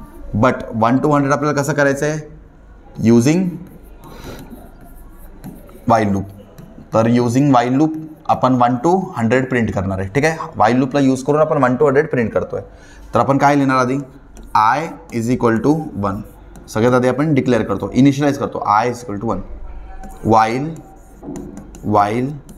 I is less than equal to 100. ठीक आहे. मग त्याच्यानंतर आपण लिहितो डॉक्युमेंट डॉट राईट आय. आणि मग इथं आपण लिहितो आय प्लस प्लस. जर तुम्ही असा कोड केला, आता हे पण तेच करणार. आपण जसं फॉर लूपमध्ये बघितलं ना, 1 2 3 4 it will go till 99 and 100. हाच प्रिंटिंग होणार, पण फक्त आपण आता वाईल लूप वापरतोय. काय वापरतोय? वाईल लूप वापरतोय. समजलं सगळ्यांना फॉर लूप आणि वाईल लूप? तर फॉर लूप आणि वाईल लूप दोघांचं काम सेमच आहे. असं नवीन काही काम नाही आहे दोघांमध्ये. ठीक आहे. तर for loop and while loop both are having same function आणि दोघांचं डेफिनेशन पण ऑलमोस्ट सेम आहे. This loop is use to execute a statement of block till the condition is true. Once the condition becomes false, we will come out of the loop and will print the result. समजते सगळ्यांना? So this is for loop and this is while loop. So for loop, while loop चे concepts clear. एक्झाममध्ये याच्यावरती question तुम्हाला विचारू शकतात. आपण आता टेक्स्टबुककडे जाऊ आणि पुढचा पार्ट कंटिन्यू करू. सो जस्ट आपण आत्ता फॉर लूप आणि वाईल लूपचं कम्प्लीट डिटेल्ड कोड सगळं आपण एक्सप्लेनेशन बघितलं आहे. तर तुम्ही तर सिंटॅक्स बघू शकता. फॉर लूप लिहिताना आपण सगळ्यात आधी जे लिहितो आय इज इक्वल टू 1, त्यालाच आपण म्हणतो इनिशियलायझेशन. मग त्याच्यानंतर आपण लिहितो कंडिशन. इनिशियलायझेशन म्हणजे स्टार्ट कुठून करायचं आहे, कंडिशन म्हणजे कुठपर्यंत जायचं आहे, आणि इटरेशन म्हणजे तुम्हाला कसं जायचं आहे, एकाने वाढवत जायचं आहे की एकाने कमी करत जायचं आहे, त्यालाच आपण म्हणतो इटरेशन. समजलं फॉर लूप म्हणजे काय? आता मी तुम्हाला सांगितलं प्रिंट फ्रॉम 1 to 1000. तर तुम्ही असं डायरेक्टली डॉक्युमेंट डॉट राईट लिहून प्रिंट करू शकत नाही. तुम्हाला काय करावं लागेल? लूप वापरावं लागेल. लूप म्हणजे काय असतो? आपण त्या स्टेटमेंटला रिपीट करत राहू. पण त्या स्टेटमेंटला कधीपर्यंत रिपीट करणार? त्या स्टेटमेंटला तुम्ही रिपीट करत राहू शकता जोपर्यंत तुमचं कंडिशन ट्रू आहे. जसं तुमचं कंडिशन फॉल्स होतो तुम्ही त्या स्टेटमेंटला प्रिंट करणं स्टॉप करू शकता. ठीक आहे. इथं तुमच्या टेक्स्टमध्ये पण एक्झाम्पल दिले. इथं बघा, यांनी 1 to 5 प्रिंट केले. For I is equal to 1. Initialize कुठून केले? 1 पासून. कंडिशन 5 पर्यंत, म्हणजे 5 पर्यंत जाणार आणि इन्क्रीमेंट करत जाणार. फक्त इथं LN ॲड केल्याने डॉक्युमेंट डॉट राईट LN म्हणजे काय असतो? New line. आता आपण फक्त डॉक्युमेंट डॉट राईट लिहिलं. डॉक्युमेंट डॉट राईट लिहिल्याने कसं प्रिंट होतं माहिती का? 1च्या बाजूला 2, 2च्या बाजूला 3, 3च्या बाजूला 4 आणि 4च्या बाजूला 5. मग हे कसं रीड होणार? 1 2 3 4 5 असं रीड होणार. पण जर तुम्ही इथं document dot write LN means new line असं दिलं तर तुमचं प्रिंटिंग कसं होणार? 1च्या खाली 2 येणार, 2च्या खाली 3 येणार, 3च्या खाली 4 येणार आणि 4च्या खाली 5 येणार. तर हे ln तुम्ही देऊ शकता. ठीक आहे. So this is for loop. आणि तसंच आपल्याकडे वाईल लूप पण आहे बघा. आधी आपण इनिशियलाइज करतो, मग आपण कंडिशन देतो, मग आपण प्रिंट करतो आणि मग आपण इन्क्रीमेंट किंवा डिक्रीमेंट करतो. आता मी i++ लिहिलं होतं, त्याला i = i+1 लिहिलं तरी चालेल. Both are same. असं म्हणू नका की सर तुम्ही तिथं i++ लिहिलं आणि टेक्स्टबुकमध्ये तर i = i+1 दिले. दोघांचं ॲक्च्युअलमध्ये अर्थ सेम असतो. i++ म्हणा किंवा i = i+1 म्हणा, सेम. एकाने आपण इन्क्रीमेंट करतोय. समजलं सगळ्यांना? So for loop, while loop दोघांचं काम सेम आहे. I repeat again, for loop, while loop दोघांचं काम काय? दोघांचं काम एकदम सेम आहे. पण आपण शक्यतो फॉर लूप जास्त वापरतो का? कारण एकाच लाईनमध्ये आपलं पूर्ण काम कंप्लीट होतो. वाईल लूपमध्ये आपल्याला प्रत्येक लाईनमध्ये वेगवेगळे डिक्लेरेशन करत जावं लागेल. ठीक आहे. आता हे कोड वगैरे सगळं आपण घेऊयात. ठीक आहे. आता ब्रेक आणि कंटिन्यू स्टेटमेंट MCQ मध्ये विचारतात. आता काय आहे, फॉर एक्झाम्पल तुम्ही लूप रन करता आणि लूपमध्ये तुम्हाला समजा मध्येच ब्रेक घ्यायचं आहे. For example me 1 to 100 print करतोय. मी काय करतोय? 1 to 100 प्रिंट करतोय. 1 to 100 प्रिंट करताना फॉर एक्झाम्पल समजा मला लूपला मध्येच थांबवायचं आहे. 50 आल्यानंतर लूपला स्टॉप करायचं आहे. तर मी ब्रेक हे स्टेटमेंट वापरू शकतो. ब्रेक स्टेटमेंट काय करतो? Break statement is use to jump out of the loop. हा खूप इम्पॉर्टंट आहे बरं का. तुमच्या बोर्ड एक्झाममध्ये भरपूर वेळा विचारलंय. डॅश स्टेटमेंट असं क्वेश्चन येतो. Dash statement is use to jump out of the loop. तर ब्रेक स्टेटमेंट वापरून तुम्ही लूपच्या बाहेर जम्प करू शकता. कंटिन्यू स्टेटमेंट तुम्ही काय करू शकता?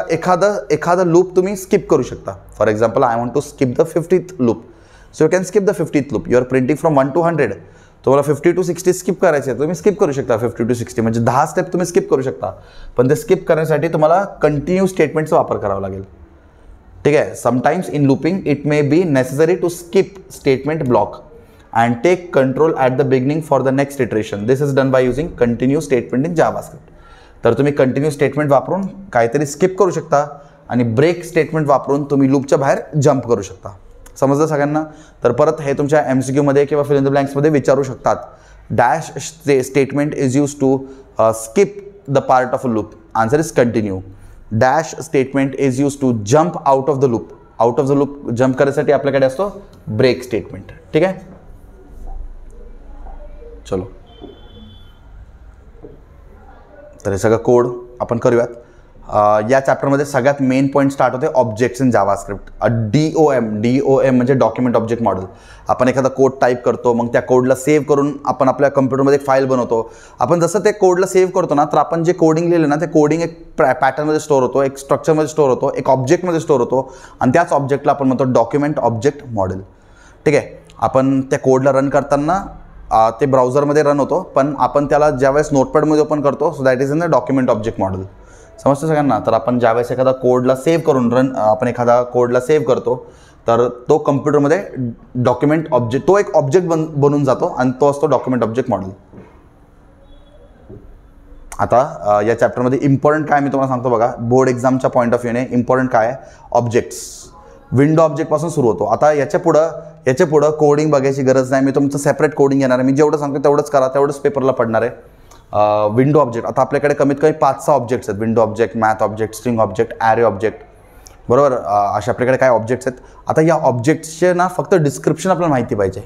ऑब्जेक्टिव्ह क्वेश्चनसाठी आपल्याकडे ऑब्जेक्ट्स आहेत, ऑब्जेक्टचे डिस्क्रिप्शन माहिती पाहिजे. बिकॉज परत एक सांगतो, nobody is going to ask answer the following.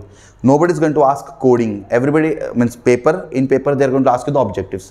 तर ऑब्जेक्टिव्हसाठी तुम्हाला फक्त हे प्रॉपर्टी आणि डिस्क्रिप्शन माहिती पाहिजे, मेथड आणि डिस्क्रिप्शन माहिती पाहिजे. आता विंडो बेसिकली काय? Window object. आता हे तुम्हाला जे दिसते, दिस इज विंडो. बरोबर. हे तुम्हाला जे दिसते, this is window of my laptop. This is window of my computer, you can say, right. तर तुम्ही ज्यावेळेस कोडिंग करताना हे तुमचं विंडो. तर विंडोवरती तुम्ही काय ऑब्जेक्ट्सला आणू शकता, जसं की अलर्ट बॉक्स. काय झालं? Alert box. त्याच्यानंतर तुमचा कन्फर्म बॉक्स, क्लोज बॉक्स. ठीक आहे. So we have many options like this alert box. So alert काय? It displays the alert box containing message with okay button. Confirm हे तुम्ही वाचा, खूप सिंपल आहे. मेथड अँड डिस्क्रिप्शन तुम्ही वाचा. कन्फर्म काय आहे? तुम्ही ज्यावेळेस एखादा फॉर्म सबमिट करता, तर तुमच्यासमोर एक डायलॉग बॉक्स येतो, त्याच्यामध्ये ओके आणि कॅन्सलचं बटन असतो. Prompt box. प्रॉम्प्ट काय? तुम्हाला समजा एखादा इनपुट द्यायचं आहे युजरला, तुम्हाला एखादा इनपुट द्यायचं आहे from user. If I want to take some input, I will use prompt box. So by using prompt box, I can give a input to the user. I can take the input from the user and give to the computer. Display a dialog box to get input from the user. आपण user कडनं input घेऊ शकतो by using the prompt box. आता प्रॉम्प्टच्या पुढे असं round brackets आहेत, तर एक्झाममध्ये पण असे मेथड झाले तर तुम्हाला असं राऊंड ब्रॅकेट देता आलं पाहिजे. समजते? हां, असा राऊंड ब्रॅकेट दिलं तरच that will be consider as a method, otherwise they will not read it. Examiner won't consider examiner won't consider that as a method if you don't give this parenthesis. याला आपण म्हणतो पॅरेंथिसिस. लक्षात घ्या. Open, एखादा new window open करू शकतो. Close, current विंडोला close करू शकतो. ब्लर, आपण आपल्या स्क्रीनवरचा फोकस रिमूव्ह करू शकतो, म्हणजे ब्लर करू शकतो. फोकस, आपण आपल्या करंट विंडोमध्ये एखादा ऑब्जेक्टवरती फोकस लावू शकतो. प्रिंट, आपण आपला करंट स्क्रीनला प्रिंट करू शकतो. अँड सेट टाइमआउट, तुम्ही तुमच्या फर्स्ट प्रॅक्टिकलमध्ये वापरले. जावास्क्रिप्टचा पहिल्या SOPमध्ये तुम्ही वापरले सेट टाइमआउट, आणि आपण या पॅरेंथेसिसमध्ये तो 5000 म्हणजे 5 सेकंड्स. आठवतं तुमचं पहिलं प्रॅक्टिकल जावास्क्रिप्टचं असं लिहितो ना आपण, सेट, आपण असं लिहितो बरोबर, एस स्मॉल असतो बरं का, सेट टाइम आउट, आपण असं ब्रॅकेटमध्ये देतो 5000. आता 5000 मिली सेकंड्समध्ये असतो, तर 5000 म्हणजे 5 सेकंड्स. तर 5 सेकंड्स नंतर याचं पुढचं फंक्शन रन होणार. याचं पुढचं जे काही फंक्शन आहे तो 5-5 सेकंडने रन होणार. समजतंय? सो हे these are called as a window object. So these all things are called as a window object. समजतंय? तर एक्झाममध्ये असे विंडो ऑब्जेक्टवरती क्वेश्चन विचारू शकतात. मग त्याच्यानंतर आपल्याकडे आहे हे बघा, तुम्हाला दिसतोय तर अलर्ट बॉक्स. सो आता हे तुम्ही बघू शकता, तुमचा आउटपुटचा स्क्रीन आहे. आता आउटपुटच्या स्क्रीनवरती जसं मी या बटनवरती प्रेस केलं, बटनवरती प्रेस करताच मला एक मेसेज भेटला. नाव दिस इज माय विंडो. हे दिसतो तुम्हाला, this is my window. In window you are seeing a object. आता हे एक बॉक्स आहे ना, हे बॉक्स, यालाच आपण म्हणतो object. So this is a alert box. या बॉक्सला आपण काय म्हणणार? Alert box. ठीक आहे, या बॉक्सला मी म्हणणार this box is called as the alert box. And this alert box is nothing but the window object. हे काय आहे आपलं? Window object. हे तुम्हाला माहिती पाहिजे, हे इम्पॉर्टंट आहे. हेच तुम्हाला माहिती पाहिजे आणि हेच इम्पॉर्टंट आहे. समजते तुम्हाला? ठीक आहे. So alert box which has only okay button. आणि ओके आणि कॅन्सल बटन असेल तर, ओके आणि कॅन्सल बटन असेल तर that is called as a confirm box. Confirm box असतो. ठीक आहे.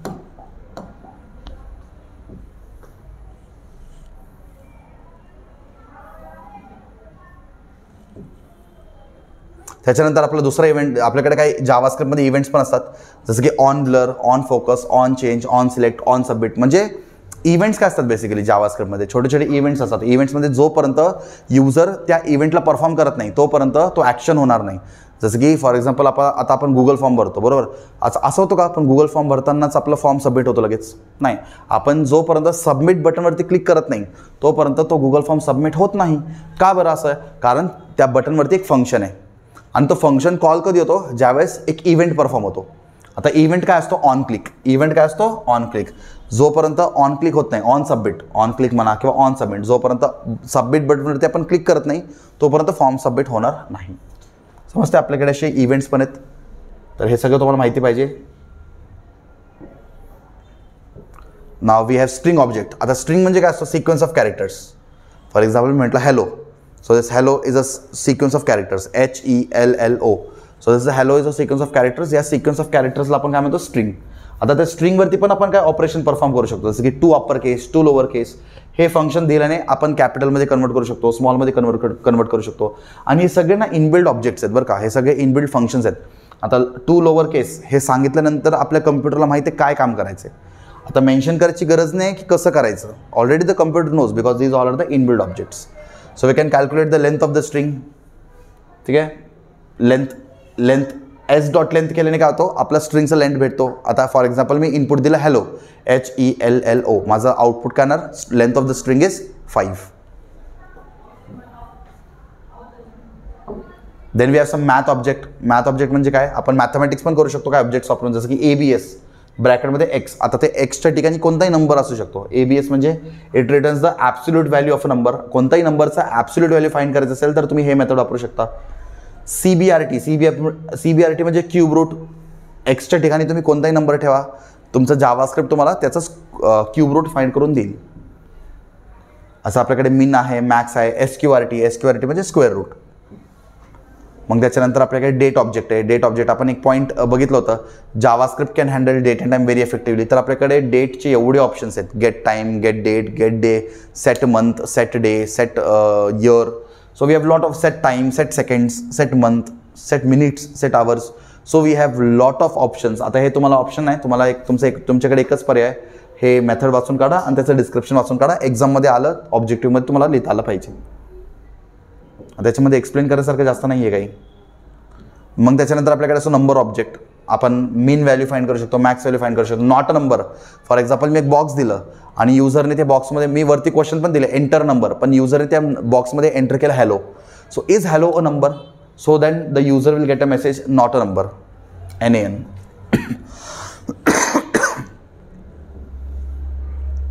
मग त्याच्यानंतर आपण एक लास्ट टॉपिककडे येऊ, दॅट इज ॲरे. आता ॲरे काय आहे? ॲरे एक असा ऑब्जेक्ट आहे जो मल्टिपल ऑब्जेक्ट्स त्याच्या आतमध्ये स्टोअर करू शकतो. हे बघा, परत सांगतो, ॲरे एक असा ऑब्जेक्ट आहे. ॲरे स्वतः एक ऑब्जेक्ट आहे, पण त्या ऑब्जेक्टमध्ये आपण अजून भरपूर ऑब्जेक्ट्स स्टोअर करू शकतो, पण ते सगळ्यांचे टाईप सेम असले पाहिजे. जसं की आपल्या टेक्स्टबुकमध्ये एक एक्झाम्पल दिले, फ्रूट्स. आता आपण आणि ॲरे डिक्लेअर करतो बाय व्हेरिएबल्स, असं लिहितो आपण, variable fruits, this is the name of the array. आणि आपण लिहितो मँगो. आता तुम्ही बघू शकता सगळे फ्रूट्सच दिसणार तुम्हाला. आता फ्रूट्सच्या ठिकाणी आपण इथं व्हेजिटेबल काय ॲड करू शकत नाही.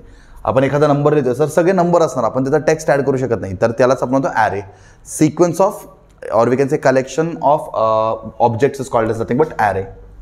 आता त्याचे पण काही प्रॉपर्टीज असतात, ठीक आहे, हे सगळे त्याचे प्रॉपर्टीज आहेत, ठीक आहे. Push, pop, is array, index of, find, sort. आपण सॉर्ट म्हणजे असेंडिंग डिसेंडिंगमध्ये आपण अरेंज करू शकतो. पुश म्हणजे आपण ॲरेच्या आतमध्ये डेटा ॲड करू शकतो. पॉप म्हणजे ॲरेच्या बाहेर आपण डेटा रिमूव्ह करू शकतो. So these are various operation which are been performed on an array. तर आत्तापर्यंत आपण जे ऑब्जेक्ट डिस्कस केलेत, बहुतेक आपलं चॅप्टर एवढंच आहे. आत्तापर्यंत आपण जे ऑब्जेक्ट डिस्कस केलेत, हे सगळं कोडचं लोड नका घेऊ, कोडचं आपण आता करूयात, ठीक आहे. आपण जे काय ऑब्जेक्ट डिस्कस केलेत, हे सगळे ऑब्जेक्ट्स तुमच्या ऑब्जेक्टिव्हमध्ये विचारू शकतात, ठीक आहे.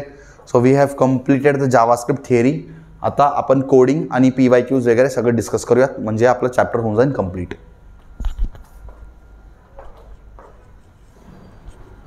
So coming to the JavaScript codes which are most commonly asked in your board exams.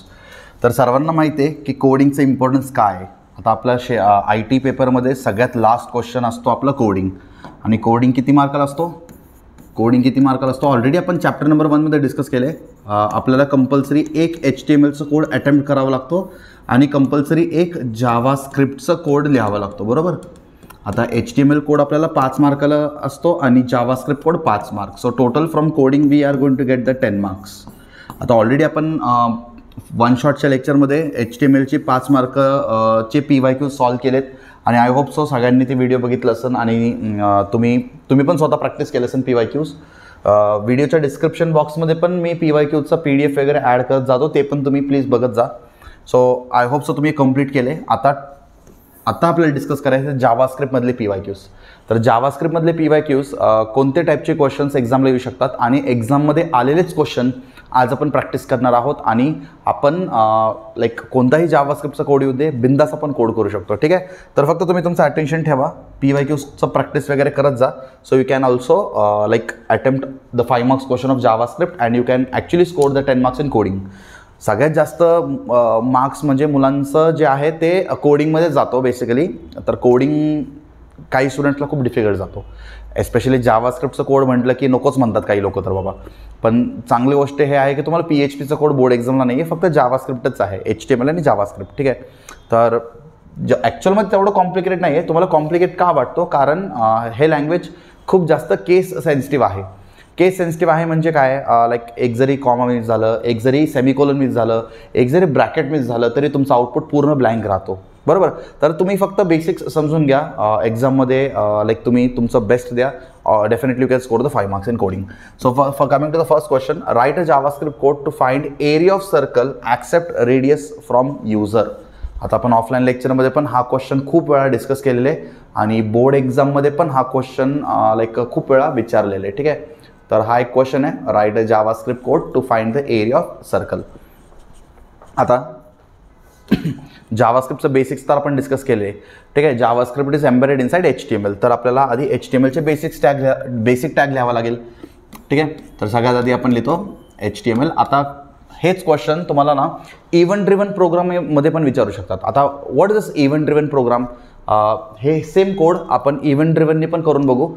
हे बघा, एक्झाममध्ये नॉर्मल जावास्क्रिप्ट कोड एकतर विचारू शकतात. लक्षात घ्या, जावास्क्रिप्टच्या कोडिंगमध्ये पण 2 टाईप्स आहेत. एक असतो नॉर्मल जावास्क्रिप्ट कोड, ठीक आहे. एक असतो नॉर्मल जावास्क्रिप्ट कोड म्हणजे नॉर्मली आपण कोडिंग करतो, आणि एक असतो इव्हेंट ड्रिव्हन. लक्षात घ्या, एक असतो event driven JavaScript code. Now what is event driven JavaScript code? Event driven JavaScript कोडमध्ये ना तुम्हाला फॉर्म क्रिएट करावा लागेल, आणि फॉर्म सकट तुम्हाला जावास्क्रिप्टचा कन्सेप्ट द्यावा लागेल बाय युझिंग फंक्शन्स. इथं तुम्हाला क्रिएट करावं लागतं फंक्शन्स. हे पण डिफिकल्ट आहे, खूप सोपं आहे. आणि नॉर्मल जावास्क्रिप्ट कोडमध्ये काय, आपण HTML स्टार्ट करतो आणि HTMLमध्ये आपण जावास्क्रिप्टचा ॲक्च्युअल कन्सेप्ट लिहितो आणि स्टॉप करतो. So like this 2 type of questions can be asked. What is a normal JavaScript code? जास्त काही कॉम्प्लिकेट नाही. आता आपण हा सेम क्वेश्चन आपण नॉर्मल जावास्क्रिप्ट कोडनी पण करू, आणि हाच सेम क्वेश्चन आपण इव्हेंट ड्रिव्हन कोडनी पण करू. आता मी एकच क्वेश्चन का घेतोय, कारण तुम्ही डिफरन्शिएट करू शकता की नॉर्मल कोड कसा असतो आणि इव्हेंट ड्रिव्हन कोड कसा असतो, ठीक आहे. चलो, सो आत्ता तर आपण नॉर्मली कोडिंग करतोय. पण एक्झाममध्ये इव्हेंट ड्रिव्हन पण सांगू शकतात, ठीक आहे. आता तर आपण नॉर्मली कोड करतोय, पण एक्झाममध्ये इव्हेंट ड्रिव्हन पण सांगू शकतात, ठीक आहे. आता नॉर्मल कोडिंगमध्ये काय असतं रे बाबा? काही नाही, खूप सिम्पल. आपले बेसिक टॅग्स तर असतातच. HTML असतो, हेड असतो, टायटल. सो टायटल काय द्यायचं? आता काय, एरिया ऑफ सर्कल. मग टायटल पण तुम्ही तेच द्या, एरिया ऑफ सर्कल असं तुम्ही टायटल द्या. मग टायटलला क्लोज करा. टायटल क्लोज झाल्यानंतर we have to close the head tag. Head tag close झाल्यानंतर मग आपण ओपन करतो बॉडी टॅग, बरोबर. मग त्याच्यानंतर काय हेडिंग द्यायचं असेल तर तुम्ही देऊ शकता. जसं की H1 तुम्ही जावास्क्रिप्ट स्टार्ट झाल्यानंतर देऊ शकत नाही, एरिया ऑफ सर्कल असं तुम्ही हेडिंग देऊ शकता. H1 is the largest heading, we know that, right. मग आपण स्क्रिप्ट टॅग ओपन करतो. स्क्रिप्ट टॅग जिथून स्टार्ट होतो तिथून आपला जावास्क्रिप्ट स्टार्ट होतो. आता आपल्याला हे कोड करण्यासाठी काय व्हेरिएबल्स वापरावं लागतील. व्हेरिएबल्समध्ये आपण व्हॅल्यू स्टोअर करतो. सगळ्यांना माहिती आहे what is variable in JavaScript. Variables in JavaScript are use to store some values. So basically here we are going to use 2 variables, variable R, A, semicolon. जावास्क्रिप्टमध्ये प्रत्येक लाईन एंड झाल्यानंतर semicolon देतो. आता R आपण युजरकडनं input घेऊ. So R is equal to prompt. युजरकडनं input घेण्यासाठी आपण काय देऊ? प्रॉम्प्ट. आणि युजरला एक क्वेश्चन विचारू, एंटर द रेडियस. सो युजरला आपण क्वेश्चन विचारू, एंटर द रेडियस. का बरं रेडियस पाहिजे? कारण आपल्याला माहिती आहे जर आपल्याला एरिया फाइंड करायचा आहे सर्कलचा तर आपल्याकडे फॉर्म्युला काय असतो? πr². तर आपल्याकडे रेडियस आला तर आपण एरिया फाइंड करू शकतो. हा आपला लॉजिक आहे, ठीक आहे. तर आपल्याला रेडियसचा व्हॅल्यू युजरकडनं घ्यायचं आहे तर आपण प्रॉम्प्ट वापरतो. तर प्रॉम्प्ट काय? फॉर एक्झाम्पल तुम्ही ज्यावेळेस तुमचं आउटपुट रन करता तुमच्यासमोर एक बॉक्स येतो आणि त्या बॉक्समध्ये क्वेश्चन विचारला जाईल, एंटर रेडियस. तुमच्यासमोर ज्यावेळेस असं क्वेश्चन येतो एंटर रेडियस, मग त्याच्या खाली एक बॉक्स असतो जिथं आपण टाईप करू शकतो जसं की 10, आणि इथं एक बटन असतो कॉल्ड एज ओके. ठीक आहे, जसं तुम्ही 10 इनपुट करता आणि ओकेवरती प्रेस करता म्हणजे हे 10चं व्हॅल्यू कुठं स्टोअर होणार? 10चं व्हॅल्यू आरमध्ये स्टोअर होणार. समजते? 10चं व्हॅल्यू कुठं स्टोअर होणार? 10चं व्हॅल्यू जे आहे ते आरमध्ये स्टोअर होणार. ठीक आहे, so the value of 10 will be stored in R. So R व्हेरिएबलमध्ये आपण काय, अच्छा व्हेरिएबल काय असतो? व्हेरिएबल आपण व्हॅल्यू स्टोअर करण्यासाठी यूज करतो. व्हॅल्यूला स्टोअर करण्यासाठी आपण कोडिंगमध्ये वापरतो व्हेरिएबल्स. लक्षात घ्या, ठीक आहे. जसं की आता मला काहीतरी स्टोअर करायचं आहे, ठीक आहे. जसं की तुम्हाला मी ऑफलाईन लेक्चरमध्ये पण नेहमी व्हेरिएबलचं एक्झाम्पल देतो. जसं की आपल्या घरी किचन असतो, बरोबर. तर किचनमध्ये आपल्याकडे भरपूर डबे असतात आणि त्या डब्यांमध्ये आपण काही ना काही फूड आयटम स्टोअर करतो.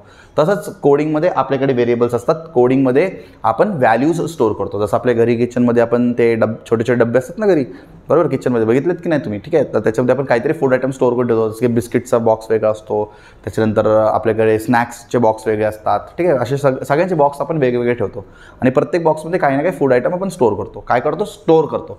तसंच आपल्या कोडिंगमध्ये आपल्याकडे असतो व्हेरिएबल. तर व्हेरिएबलमध्ये आपण काय करतो? व्हॅल्यूज स्टोअर करतो, बरोबर. व्हेरिएबल्समध्ये आपण काय करतो? व्हॅल्यूज स्टोअर करतो आणि आपण ते व्हॅल्यूज कोडिंगमध्ये कुठेही वापरू शकतो. ॲक्च्युअलमध्ये तुम्ही व्हॅल्यूज डायरेक्टली कोडिंगमध्ये कुठेही स्टोअर करू शकत नाही. आपण त्यांना व्हेरिएबलच्या फॉर्ममध्ये स्टोअर करतो. ठीक आहे, चलो. सो आर आपण, अच्छा आरचं व्हॅल्यू सांगणार कोण? युजर. तर युजरकडनं घेण्यासाठी एक मेसेज डिस्प्ले करू आणि तो मेसेज दिसल्यानंतर युजर त्या बॉक्समध्ये व्हॅल्यू एंटर करणार, म्हणून आपण त्याला म्हणतो प्रॉम्प्ट. चलो, आता आरमध्ये आपल्याकडे व्हॅल्यू भेटला. नेक्स्ट लाईनमध्ये आपण काय लिहिणार? ए इज इक्वल टू, आता आपण एरिया फाइंड करू. ठीक आहे. आता मी स्मॉल ए का वापरतो, कारण मी व्हेरिएबल इथं कोणतं डिक्लेअर केलं, ए डिक्लेअर केले. आता मी तर स्मॉल ए डिक्लेअर केलं आणि नंतर इकडे कॅपिटल ए लिहिलं तर चालेल का? तसं नाही चालणार. बरोबर. तर इथं स्मॉल ए आहे, तर इथं पण आपलं स्मॉल एच असला पाहिजे. ठीक आहे. तर आपल्याला सगळ्यांना माहिती आहे एरियाचा फॉर्म्युला काय. ठीक आहे. So what is the formula of area? Area काय असतो? पाय आर स्क्वेअर. पाय म्हणजे काय असतो? 3.14. आता आर स्क्वेअर, आता आपण पाय डायरेक्टली कोडिंगमध्ये इनपुट करू शकत नाही, म्हणून आपण फक्त व्हॅल्यू लिहितो, दॅट इज 3.14. आणि आर स्क्वेअर, आर स्क्वेअर आता डायरेक्टली आपण आर स्क्वेअर असं लिहू शकतो का? नाही लिहू शकत, म्हणून आपण इथं काय करणार? Into R. So this is the formula of area, that is pi R square. आपण असं लिहितो कोडिंगमध्ये. आता हे सगळं कॅल्क्युलेशन होणार आणि हे सगळं कॅल्क्युलेशन झाल्यानंतर एक व्हॅल्यू जनरेट होणार, त्याला आपण रिझल्ट म्हणतो. आणि तो रिझल्ट कुठं स्टोअर होणार? व्हेरिएबल एमध्ये स्टोअर होणार. ठीक आहे. म्हणजे आपलं आता काम झालेलं आहे, आपलं व्हेरिएबल एकडे आन्सर आहे. आता तो आन्सर आपल्याला प्रिंट करायचा आहे. तर प्रिंट करण्यासाठी आपण काय करतो? Document dot write. So in JavaScript we use document dot write. So document dot write आणि आपण इथं डबल कोट्समध्ये लिहू एरिया ऑफ, कंटिन्यू बरं का, एकच लाईनमध्ये लिहायचं, area of circle is. Area of circle is double कोट्सला क्लोज करू. तुम्हाला माहिती आहे जावास्क्रिप्टमध्ये आपण डबल कोट्समध्ये जे काही ॲड करतो तो ॲज इट इज प्रिंट होतो. ठीक आहे. तर एरिया ऑफ सर्कल इज, त्याला मी डबल कोट्समध्ये ठेवले म्हणजे हे ॲज इट इज प्रिंट होणार. ठीक आहे. आता माझा आन्सर कोणाकडे? एकडे. तर फक्त काय करायचं? प्लस ए करायचं. प्लस ए केल्याने काय होतं? ए मधलं व्हॅल्यू प्रिंट होतो बरं का. ए केल्याने काय होतं? ए मधलं व्हॅल्यू प्रिंट होतो. आता काही स्टुडंट्स काय करतात? हे डबल कोट्सला एच्या नंतर क्लोज करतात, मग तुमचं आउटपुट स्क्रीनमध्ये काय प्रिंट होतो? Area of circle is plus A print होतो. ठीक आहे. तर आपल्याला प्लस ए प्रिंट नाही करायचं आहे, फक्त एरिया ऑफ सर्कल इज इथपर्यंत प्रिंट करायचं आहे आणि प्लस ए मधलं व्हॅल्यू प्रिंट करायचं आहे. ठीक आहे. चलो, ब्रॅकेटला क्लोज करायचं आणि सेमिकोलन द्यायचं. ठीक आहे. That's it. आपला कोड झालेला आहे. बाकी टॅग्स क्लोज करून टाका. आता स्क्रिप्ट टॅग आपण क्लोज करतो, मग आपण बॉडी टॅग क्लोज करतो आणि लास्टला आपण HTML टॅग क्लोज करतो. सो असा आपण कोड करतो to find the area of circle. ठीक आहे. तर इथून आपला जावास्क्रिप्ट स्टार्ट होतो. व्हेरिएबल्स आपण 2 व्हेरिएबल्सच घेतले, कारण आपल्याला 2च व्हेरिएबल लागणार आहे. आरमध्ये आपण रेडियस स्टोअर करतो आणि एमध्ये आपण एरिया स्टोअर करतो. आता आरचा व्हॅल्यू आपल्याला सांगणार युजर. आरचा व्हॅल्यू युजरने सांगितल्यानंतर आपण इथं कॅल्क्युलेशन करू.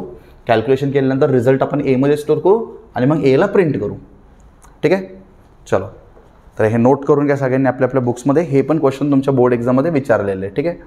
आता हेच क्वेश्चन आपण काय करू? मी क्लिअर करतो. हेच क्वेश्चन आपण काय करू? हा सेम क्वेश्चन आहे, फक्त हा क्वेश्चनमध्ये आता ॲड काय झालं बघा बरं. राईट अ इव्हेंट ड्रिव्हन जावास्क्रिप्ट कोड. फक्त आता हेच ॲड झाले. ठीक आहे. हा सेम कोड आहे. आता फक्त इथं ॲड काय झालं आहे? Event driven. Only this word is added. Now what is this event driven? आताच तुम्हाला सांगितलं मी. इव्हेंट म्हणजे काय असतो? जोपर्यंत युजर फॉर्मच्या बटनमध्ये क्लिक करत नाही किंवा युजर जोपर्यंत एक माऊस इव्हेंट किंवा कीबोर्ड इव्हेंट परफॉर्म करत नाही तोपर्यंत आउटपुट दिसला नाही पाहिजे, आपला आउटपुट प्रोसेस नाही झाला पाहिजे. तर आपण इव्हेंट ड्रिव्हन प्रोग्राममध्ये काय करतो? आपण फॉर्म क्रिएट करतो. काय क्रिएट करतो? फॉर्म क्रिएट करतो. आणि फॉर्म क्रिएट केल्यानंतर मग आपण फॉर्म क्रिएट करतो. कसं क्रिएट करणार फॉर्म? By using HTML. आणि मग आपण फॉर्मच्या आतमध्ये जावास्क्रिप्ट कोड करतो आणि एक इव्हेंट बनवणार आहे आपण. बेसिकली यांच्यामध्ये आपण एक इव्हेंट ठेवतो. जावास्क्रिप्ट आणि HTMLमध्ये आपण लावणार एक इव्हेंट.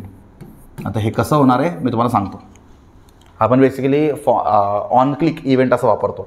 आपल्याकडे भरपूर इव्हेंट्स आहेत, तुम्ही तुमच्या टेक्स्टबुकमध्ये बघितलं पण असताल. माऊस इव्हेंट्स आहेत, कीबोर्ड इव्हेंट्स आहेत. माऊस इव्हेंट्स म्हणजे on Mouse over, on Mouse out, on Mouse in, on click. मग कीबोर्ड इव्हेंट्समध्ये ऑन की अप, ऑन की डाऊन, बरोबर. असे भरपूर इव्हेंट्स आहेत आपल्याकडे. तसं on submit, on click events आहेत आपल्याकडे. ठीक आहे. चलो, सो आपण याचा कोड आता इव्हेंट ड्रिव्हन बेसिसनी करून घेऊयात. ठीक आहे. तर सगळ्यात आधी आपल्याला बेसिक टॅग्स तर लिहावं लागेल. बेसिक टॅग्समध्ये काहीच प्रॉब्लेम येणार नाही तुम्हाला. HTML काम करतो, थोडं जास्त बोर्ड लागेल आपल्याला आता. ठीक आहे. इथून स्टार्ट करतो. HTML नंतर हेड नंतर आपण टायटल लिहितो. सो टायटलमध्ये तेच एरिया ऑफ सर्कल. आता शॉर्टमध्ये मी लिहितो एरिया. टायटल क्लोज करायचं, हेड टॅग क्लोज करायचं. हां, मग बॉडी टॅग ओपन करतो. ठीक आहे. बॉडी टॅग ओपन केल्यानंतर आता आपल्याला ओपन करावं लागेल फॉर्म टॅग. फक्त फॉर्म टॅग नाही, पण फॉर्मला एक नाव पण द्यावं लागेल. ठीक आहे. Form name is equal to F1. आता हे नाव का देतो आहे? कारण आपल्याला पुढं लागणार आहे. आता आपण हे form name is equal to F1 का देतो आहे? कारण आपल्याला पुढं फॉर्मचं नाव पण लागणार आहे. ठीक आहे. सो आपण एक फॉर्म क्रिएट केलं. ठीक आहे. फॉर्म क्रिएट केल्यानंतर आम्ही इथं लिहितो एंटर रेडियस. Enter radius. आता रेडियस इनपुट करण्यासाठी आपल्याला एक बॉक्स असं बनवावं लागेल ना. आता हे बॉक्स बनवण्यासाठी कोड काय, input enter radius. So I will say input. आता फॉर्म आपण HTML मध्ये ऑलरेडी डिस्कस केले. Input type is equal to number. काय करणार आपण, input type is equal to number. आणि या बॉक्सला पण अच्छा आपल्याकडे असे जे बॉक्स भेटणार आहे input type is equal to number, या बॉक्सला पण एक नाव द्यावं लागेल. ठीक आहे. We need to give a name. Why तुम्हाला समजेल 1-2 मिनटात. ठीक आहे. याचा नेम देऊ. नेम इज इक्वल टू आपण एक काम करू T1 देऊ. ठीक आहे. आपण नेम काय दिलं, name is equal to T1. हे नेम हे डबल कोट्समध्ये असलं पाहिजे बरं का. हे कशामध्ये असलं पाहिजे, डबल कोट्समध्ये असलं पाहिजे. ठीक आहे. सो आपण एक बॉक्स बनवलं, त्या बॉक्सला पण नाव पण दिलं. ठीक आहे. मग त्याच्यानंतर आपण ब्रेक देऊ. मग त्याच्यानंतर आपण एक बटन क्रिएट करू. ठीक आहे. Button input type is equal to button, किंवा इथं input type is equal to submit लिहिलं तरी चालते, बटन लिहिलं तरी चालते. ठीक आहे. आणि ते बटनवरती आपण एक फंक्शन लावणार आहे. बटनचा व्हॅल्यू क्लिक करायचं, बटनला एक व्हॅल्यू द्यायचं असं, म्हणजे ते बटनच्या आतमध्ये तुम्हाला असं पाहिजे असेल एरिया, तर तसंही करू शकता तुम्ही. Area of circle. ठीक आहे. जसं की व्हॅल्यू म्हणजे ते बटनच्या आतमध्ये काय लिहून पाहिजे, व्हॅल्यूमध्ये एरिया ऑफ सर्कल असं पण चालेल. एरिया ऑफ सर्कल हे एकच लाईनमध्ये असलं पाहिजे बरं का. हां. आणि आता मेन फंक्शन येतो आपला on click is equal to area असं एक फंक्शन आपण देऊ. On click is equal to area.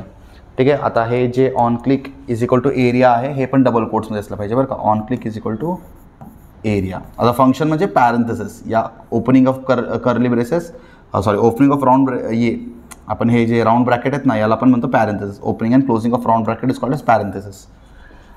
On click is equal to area हा आहे आपला इव्हेंट ड्रिव्हन कोड. हा वाला लाईन जे आहे ना ऑन क्लिक, तर याला नोट करून घ्या तुम्ही. हा आहे तुमचा इव्हेंट ड्रिव्हन. ठीक आहे. हे आहे तुमचं इव्हेंट ड्रिव्हन. म्हणजे बेसिकली काय आहे, तुमचं आउटपुट स्क्रीन कसं असणार आहे माहिती आहे का. तुमचं आउटपुट असं दिसेल, इथं असणार आहे एंटर रेडियस.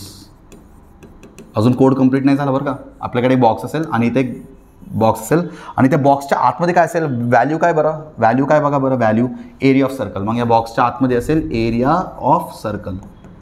या बॉक्सच्या आतमध्ये असेल एरिया ऑफ सर्कल. म्हणजे जसं मी इथं व्हॅल्यू एंटर करणार 10, माझा आउटपुट लगेच येणार नाही जोपर्यंत मी या बटन, म्हणजे जोपर्यंत मी एरिया ऑफ बटन हे बटनवरती जोपर्यंत मी क्लिक करत नाही तोपर्यंत मला माझा आउटपुट भेटणार नाही. यालाच आपण म्हणतो इव्हेंट ड्रिव्हन प्रोग्राम. यालाच आपण काय म्हणतो, इव्हेंट ड्रिव्हन प्रोग्राम. आणि कधी येणार, ऑन क्लिक. कधी येणार, ऑन क्लिक. ऑन क्लिक म्हणजे या बटनवरती क्लिक झाल्यानंतर एरिया फंक्शन कॉल होणार. हे बटनवरती क्लिक झाल्यानंतर area function will be called. अजून आपण एरिया फंक्शन बनवलंच नाही आहे कॉल होण्यासाठी. ठीक आहे. बटनवरती क्लिक करताच काय होणार, एरिया फंक्शन कॉल होणार. पण आता आपण अजून फंक्शन बनवलं नाही आहे, बनवायचं आहे फंक्शन. ठीक आहे. हे फक्त तुमच्या अंडरस्टँडिंग पर्पजसाठी सांगतो. यालाच आपण म्हणतो इव्हेंट ड्रिव्हन प्रोग्राम. ठीक आहे. बटन क्लिक झाल्यानंतर आउटपुट येणार. ठीक आहे. ठीक आहे. बटनवरती क्लिक झाल्यानंतर आउटपुट येणार. ठीक आहे. चलो कोडला कंटिन्यू करू परत. हां. तर आपलं फॉर्मचं काम तर झालं आहे. तर आता फॉर्मला क्लोज करा, पण बॉडी टॅगला क्लोज करू नका, कारण अजून आपल्याला HTML द्यायचं आहे. ठीक आहे. किंवा बॉडी टॅगला क्लोज करून मग पुढं पण तुम्ही करू शकता, काही प्रॉब्लेम नाही. ठीक आहे. चलो तर याचे पुढे आपण मग स्टार्ट करतो स्क्रिप्ट टॅग. आता स्क्रिप्ट टॅग का स्टार्ट करतोय, कारण आता इथून माझा जावास्क्रिप्ट स्टार्ट होते. म्हणजे लेफ्ट हँड साईडला तर मी काय केलं, मी फक्त फॉर्म बनवलं. इव्हेंट ड्रिव्हन कोड आहे ना, तर इव्हेंट ड्रिव्हन कोडमध्ये मी फक्त आता फॉर्म बनवले. आता त्या राईट हँड साईडमध्ये मी माझं जावास्क्रिप्टचं कोडिंग करणार आहे. ठीक आहे. चलो जावास्क्रिप्टमध्ये मी बनवणार फंक्शन. आता फंक्शन कसं बनवतो, फंक्शन खूप सिम्पल आहे बघा. फंक्शन कसं बनवतो, आपल्याला आधी फंक्शन असं लिहावं लागेल आणि फंक्शनच्या पुढे आपण जे लिहितो that is the name of the function. आता माझं फंक्शनचं नाव काय असलं पाहिजे, एरिया. मगच ते मॅच होणार ना, हे मॅच झाले पाहिजे. समजा तुम्ही तिकडे वेगळंच काहीतरी नाव दिलं, इकडे वेगळंच नाव आहे, तर ते मॅच नाही होणार. फंक्शन कॉल नाही होणार. काय होणार, फंक्शन कॉल होणार नाही. तर इथं फंक्शन असलं पाहिजे आणि आपण इथं लिहितो एरिया. आपण इथं लिहितो फंक्शन आणि आपण इथं लिहितो एरिया आणि पॅरेंथेसिस. ठीक आहे. फंक्शन एरिया आपण असं पॅरेंथेसिस पण लिहितो. ठीक आहे. फंक्शन एरिया असं आपण पॅरेंथेसिस पण लिहितो. मग त्याच्यानंतर फंक्शन कधी पण ना आपण कर्ली ब्रेसेसमध्ये लिहितो बरं का. फंक्शन कधी पण कशामध्ये लिहितो, कर्ली ब्रेसेसमध्ये लिहितो. So here we have to write in the curly braces. तर फंक्शन एरिया. आता आपलं ॲक्च्युअलमध्ये कोडिंग सुरू होतो. आठवतं तुम्हाला ते व्हेरिएबलपासून. हां, मग ते ॲक्च्युअल कोड आता सुरू होणार. Variable R, A. आता ह्याचा पुढचा स्टेप्स तुम्हाला माहिती आहे. R is equal to prompt, radius सांगणार कोण, युजर, ते युजरकडनं घ्यावं लागेल, enter radius. Same like last code आपण जे केलं ते सेम आता रिपीट होते बघा, एंटर रेडियस. मग A is equal to 3.14 into R into R, 3.14 into R into R, बरोबर. हां, मग झालं. Document dot write, document dot write याचा पुढचा कोड माहीत तुम्हाला, area of circle is plus A, झालं. मग आता तुमचा स्क्रिप्ट टॅग क्लोज करा, बॉडी टॅग क्लोज होईल, and at last will close the HTML tag, that's it, झालं. आता आपण लेफ्ट हँड साईडला जे लिहिलं, दिस होल इज युअर HTML, हे सगळं काय आहे तुमचं, हायपर टेक्स्ट मार्कअप लँग्वेज. हा HTMLमध्ये आपण फॉर्म क्रिएट केलं, ठीक आहे. HTMLला यूज करून आपण फॉर्म क्रिएट केलं. आणि आपण हे जे पूर्ण राईट साईडला केलं, राईट साईडला आपण जे काय पूर्ण केलं, हे राईट साईडला आपण जे पूर्ण केलं याला आपण म्हणतो जावास्क्रिप्ट. राईट साईडला आपण जे पूर्ण कंप्लीट केलं त्याला आपण काय म्हणतो, JavaScript. So on the left hand side we have HTML and on the right hand side we have JavaScript. So this is called as event driven program. समजलं इव्हेंट ड्रिव्हन प्रोग्राम काय असतो, ठीक आहे. आपण HTMLने फॉर्म क्रिएट करतो आणि जोपर्यंत मी एखादा इव्हेंट परफॉर्म करत नाही तोपर्यंत माझा कोड सबमिट होणार, तोपर्यंत माझा आउटपुट येणार नाही. यालाच आपण म्हणतो इव्हेंट ड्रिव्हन. आणि इव्हेंट ड्रिव्हनमध्ये फंक्शन बनवतो. फंक्शनचा एक रिव्हिजन देतो परत. फंक्शन कसं बनवायचं, फक्त हे कीवर्ड फंक्शन ॲड करायचं आणि फंक्शन समोर आपण जे काही लिहितो with parenthesis, that is called as function. आता फंक्शनला ओळखतो कसं, जिथं पण तुम्हाला असे हे ब्रॅकेट्स दिसतात त्याला आपण म्हणतो फंक्शन, लक्षात घ्या, ठीक आहे. जिथं पण तुम्हाला पॅरेंथेसिस दिसतात त्याला आपण म्हणतो फंक्शन, ठीक आहे. मग बाकी सगळं, अच्छा आपण इथं हे क्लोज नाही केलं बरं का, आपल्याकडनं एक मिस्टेक झाला, आपण हे क्लोज नाही केलं. इथं स्क्रिप्ट टॅग क्लोज व्हायच्या आधी, आपण इथं हे कर्ली ब्रेसेस क्लोज करणार, मग तुम्ही स्क्रिप्ट टॅग क्लोज करणार, ठीक आहे. आता बरोबर आहे, ठीक आहे. कर्ली ब्रेसेस आपलं राहून गेलं होतं, ठीक आहे. सो असं आपण करतो इव्हेंट ड्रिव्हन प्रोग्राम, ठीक आहे. So please note it down, note करून घ्या, ठीक आहे. आता तुमच्या प्रॅक्टिससाठी अजून एक क्वेश्चन आहे आपल्याकडे, अजून एक क्वेश्चन आहे. Event driven program to find area of a triangle. जसं आपण आता केलं एरिया ऑफ सर्कल, तसंच आपल्याला इव्हेंट ड्रिव्हन प्रोग्राम करायचं आहे to find area of triangle. जर एखादा स्टुडंटला एरिया ऑफ सर्कल समजलं असेल तर त्या स्टुडंटला एरिया ऑफ ट्रायंगल पण करता आलं पाहिजे, ठीक आहे.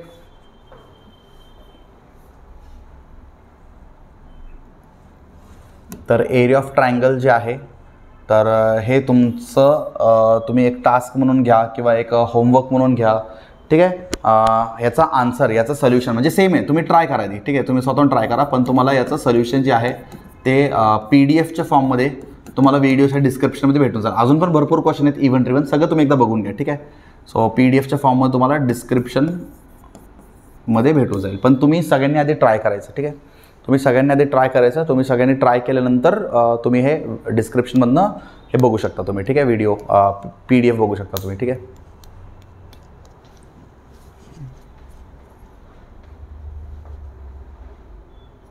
पण बुकमध्ये थोडं एक्सप्लेन करून लिहिले, जास्त एक्सप्लेनेशन आहे बुकमध्ये, जास्त काही नेम वगैरे काय ॲड करायची गरज नाही.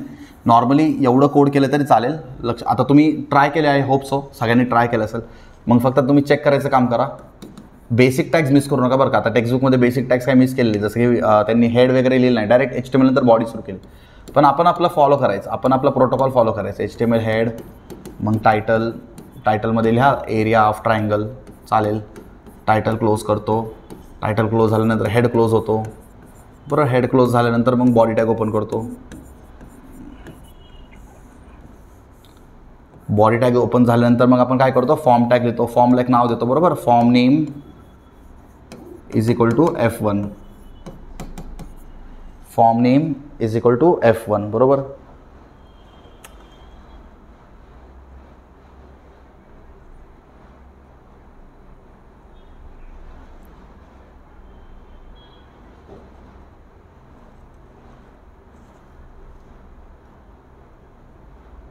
Form name is equal to F1 असं लिहितो आपण. त्याच्यानंतर आपण फॉर्म क्रिएट करतो, ठीक आहे. आता इथं एरिया ऑफ ट्रायंगल आहे, तर एरिया ऑफ ट्रायंगलचा फॉर्म्युला काय सगळ्यांना माहिती आहे. एरिया ऑफ ट्रायंगल कॅल्क्युलेट करण्याचा आपल्याकडे फॉर्म्युला काय आहे रे बाबा, A is equal to half base into height right. 0 आता हाफ तर लिहू शकत नाही पण आपण 0.5 लिहू शकतो. 0.5 इंटू बेस इंटू हाईट असा आपला फॉर्म्युला असतो बरोबर. तर आपण 2 इनपुट ॲक्सेप्ट करणार आहे. आता आपल्याला युजरकडनं बेस पण ॲक्सेप्ट करायचं आहे आणि हाईट पण ॲक्सेप्ट करायचं आहे बरोबर. तर form name is equal to F1 लिहिलं तर आता मी इथं लिहितो एंटर. आधी आपण लिहिणार असं एंटर बेस बरोबर. मग आपण इथं सांगणार input type is equal to number. Input type is equal to number. याला एक नेम द्यावा लागेल. Name is equal to T1. Name काय देणार आपण T1. ठीक आहे. तसंच आपण परत एक क्वेश्चन विचारू युजर, परत एक बॉक्स डिस्प्ले करू एंटर हाईट. ठीक आहे. आपण काय करू एंटर हाईट. मग परत आपण युजरला सांगणार input type is equal to number. Input type is equal to number. ठीक आहे. परत याला एक नाव देऊ name is equal to T2. Name is equal to T2 असं देणार आपण. ठीक आहे. आणि मग त्याच्यानंतर एक बटन क्रिएट करणार आपण. इथं ब्रेक पण द्यायचं आहे बरं का. ब्रेक नाही दिला मी पण तुम्ही ब्रेक द्या. ब्रेक नाही तर एकच लाईनमध्ये येईल. इथं पण ब्रेक असला पाहिजे. सो बटन कसं क्रिएट करतो आपण input type is equal to आपण बटन क्रिएट करतो.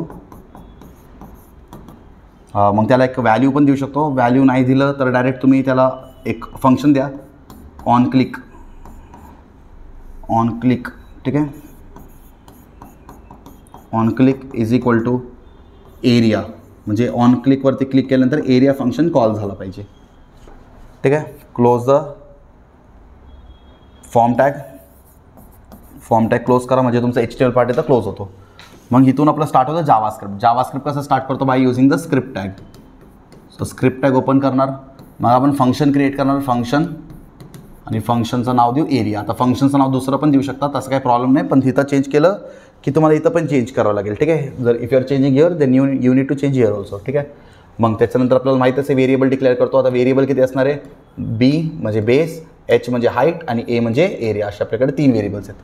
आता बीचं व्हॅल्यू आपण ऑलरेडी घेतलेलं युजरकडनं ॲक्च्युली. ठीक आहे. बीचं व्हॅल्यू काय केलं आपण ऑलरेडी युजरकडनं घेतलेले. तुम्ही बघू शकता बीचं व्हॅल्यू आपण या बॉक्समध्ये घेतले. कुठे घेतले बॉक्समध्ये घेतले. तर बेसचं व्हॅल्यू आपण ऑलरेडी घेतले. तर आपण इथं काय करतो माहिती आहे का बी इज इक्वल टू आपण इथं डायरेक्टली असं लिहू शकतो पार्स इंट. ठीक आहे. बी इज इक्वल टू आपण लिहितो पार्स इंट. पार्स इंटचा अर्थ असतो पास द इंटीजर. म्हणजे आपण इंटीजर म्हणजे कोणताही नंबर. पार्स इंट आपण एखादा व्हॅल्यू किंवा एखादा नंबरला बीमध्ये स्टोअर करतो. ठीक आहे. आता कुठे आहे तो नंबर कुठे आहे बेसिकली या फॉर्ममध्ये. कुठे आहे हा नंबर कुठे आहे बीचा व्हॅल्यू कुठे आहे फॉर्ममध्ये. फॉर्मचं नाव काय F1. आणि आपल्याकडे 2 बॉक्स आहेत त्या फॉर्ममध्ये 2 बॉक्स आहेत T1 T2. तर T1 मध्ये आहे हे T2 आहे बरं का. आता आपलं व्हॅल्यू बेसचं व्हॅल्यू जे आहे ते T1 मध्ये आहे की T2 मध्ये आहे कुठे ते सांगावं लागेल बरोबर. हे T2. ठीक आहे. हे T2 आहे. ठीक आहे. तर आपल्याकडे 2 बॉक्स आहेत T1 T2. तर आपलं फॉर्म 1 मध्ये बेसचा व्हॅल्यू कोणाकडे T1 मध्ये. मग आपण इथे F1.T1.व्हॅल्यू असं देणार. ठीक आहे. आणि आपला हाईट कोणाकडे परत फॉर्ममध्ये. मग काय करणार पार्स इंट आणि आपण काय करणार फॉर्म 1 मध्ये सेकंड बॉक्समध्ये म्हणजे T2 मध्ये आपला व्हॅल्यू आहे.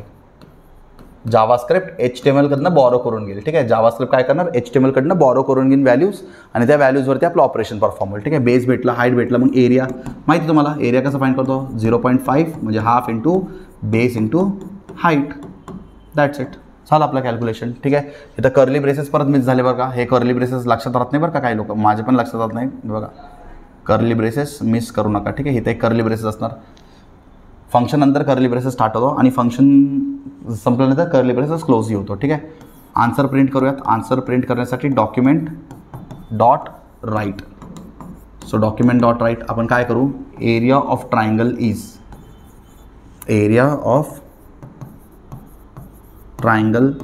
इज आन्सर कोणाकडे +A. ठीक आहे. हां इथं कर्ली ब्रेसेस तुमचा क्लोज होणार. Close the script tag, close the body tag आणि लास्टला तुमचा HTML टॅग क्लोज होतो. Close the HTML tag. ठीक आहे. तर असं करतो आपण कोडिंग. ठीक आहे. लेफ्ट हँड साईडला आपण जे केले लेफ्ट हँड साईडला तर हे लेफ्ट हँड साईडला आपण जे केले this left hand side is nothing but HTML and this right hand साईडला आपण जे केले दॅट इज अ जावास्क्रिप्ट. ठीक आहे. बहुतेक आपण याच्या प्रिव्हियस कोडमध्ये हे मिस केलं होतं बरं का. मी हे लाईकचं विसरलो. आपण डायरेक्ट एरिया ऑफ सर्कलमध्ये आपण direct R is equal to prompt असं लिहित बसलो होतो. ते चुकीचं आहे ॲक्च्युली. तर आपल्याला आपण काय केलं पाहिजे होतं, असं लिहिलं पाहिजे होतं. याचं प्लीज तुम्ही एक स्क्रीनशॉट काढून घ्या किंवा नोट करून घ्या. आपण लास्ट कोडमध्ये काय मिस्टेक केलं माहिती आहे का, इथं आपण हे असं लिहिलं पाहिजे होतं. ठीक आहे. फंक्शन, फक्त एवढं तुम्हाला सांगतो बघा, एक मिस्टेक झाला आपल्याकडनं, पण ते प्लीज करेक्ट करून घ्या, नाहीतर एक्झाममध्ये मार्क जाईल. आपण इथं काय केलं होतं, फंक्शन लिहिलं होतं बरोबर. फंक्शन काय लिहिलं होतं, एरिया.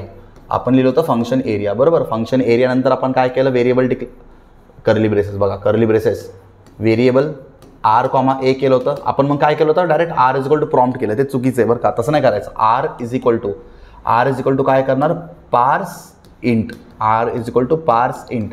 आणि आपण फॉर्मचं नाव काय दिलं होतं आठवतं मला, थोडा व्हिडिओ बॅक करून तुम्ही नंतर बघू शकता. आपण फॉर्मचं नाव F1 दिलं होतं आणि त्या बॉक्सचं नाव आपण T1 दिलं होतं, F1.T1.व्हॅल्यू.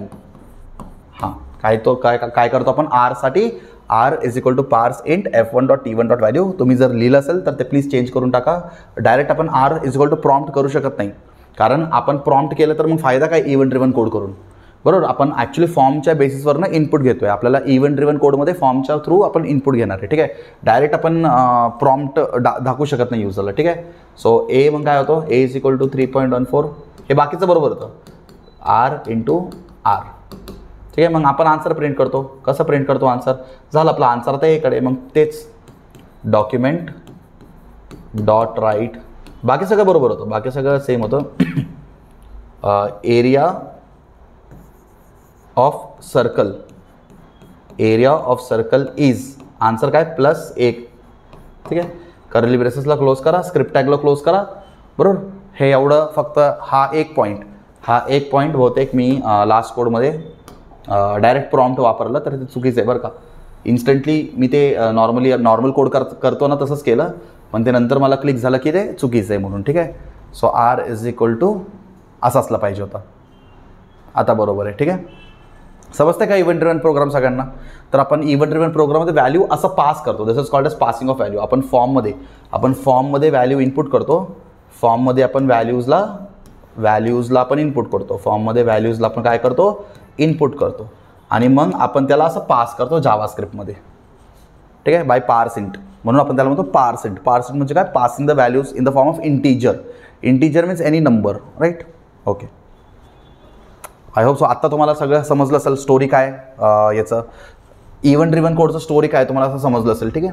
चलो आता नेक्स्ट काय, JavaScript code to print from 2 to 200 using for loop. असे पण क्वेश्चन तुमच्या बोर्ड एक्झाममध्ये खूप जास्त विचारतात. तुम्हाला काहीच नाही करायचं आहे. आता मी बेसिक टॅक्स थोडा स्किप करतो,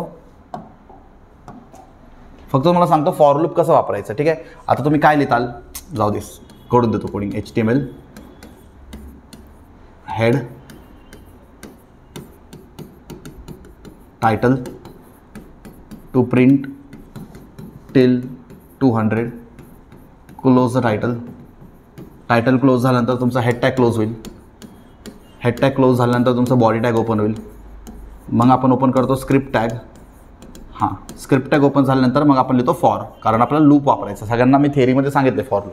आता त्याचा आन्सर तुम्हाला माहिती आहे, आय इज इक्वल टू 2. आपण कुठपर्यंत जाणार आहे, I is less than equal to 200 पर्यंत जाणार आहे. आणि कसं जाणार आहे, इन्क्रीमेंट करत जाणार आहे. So I plus plus.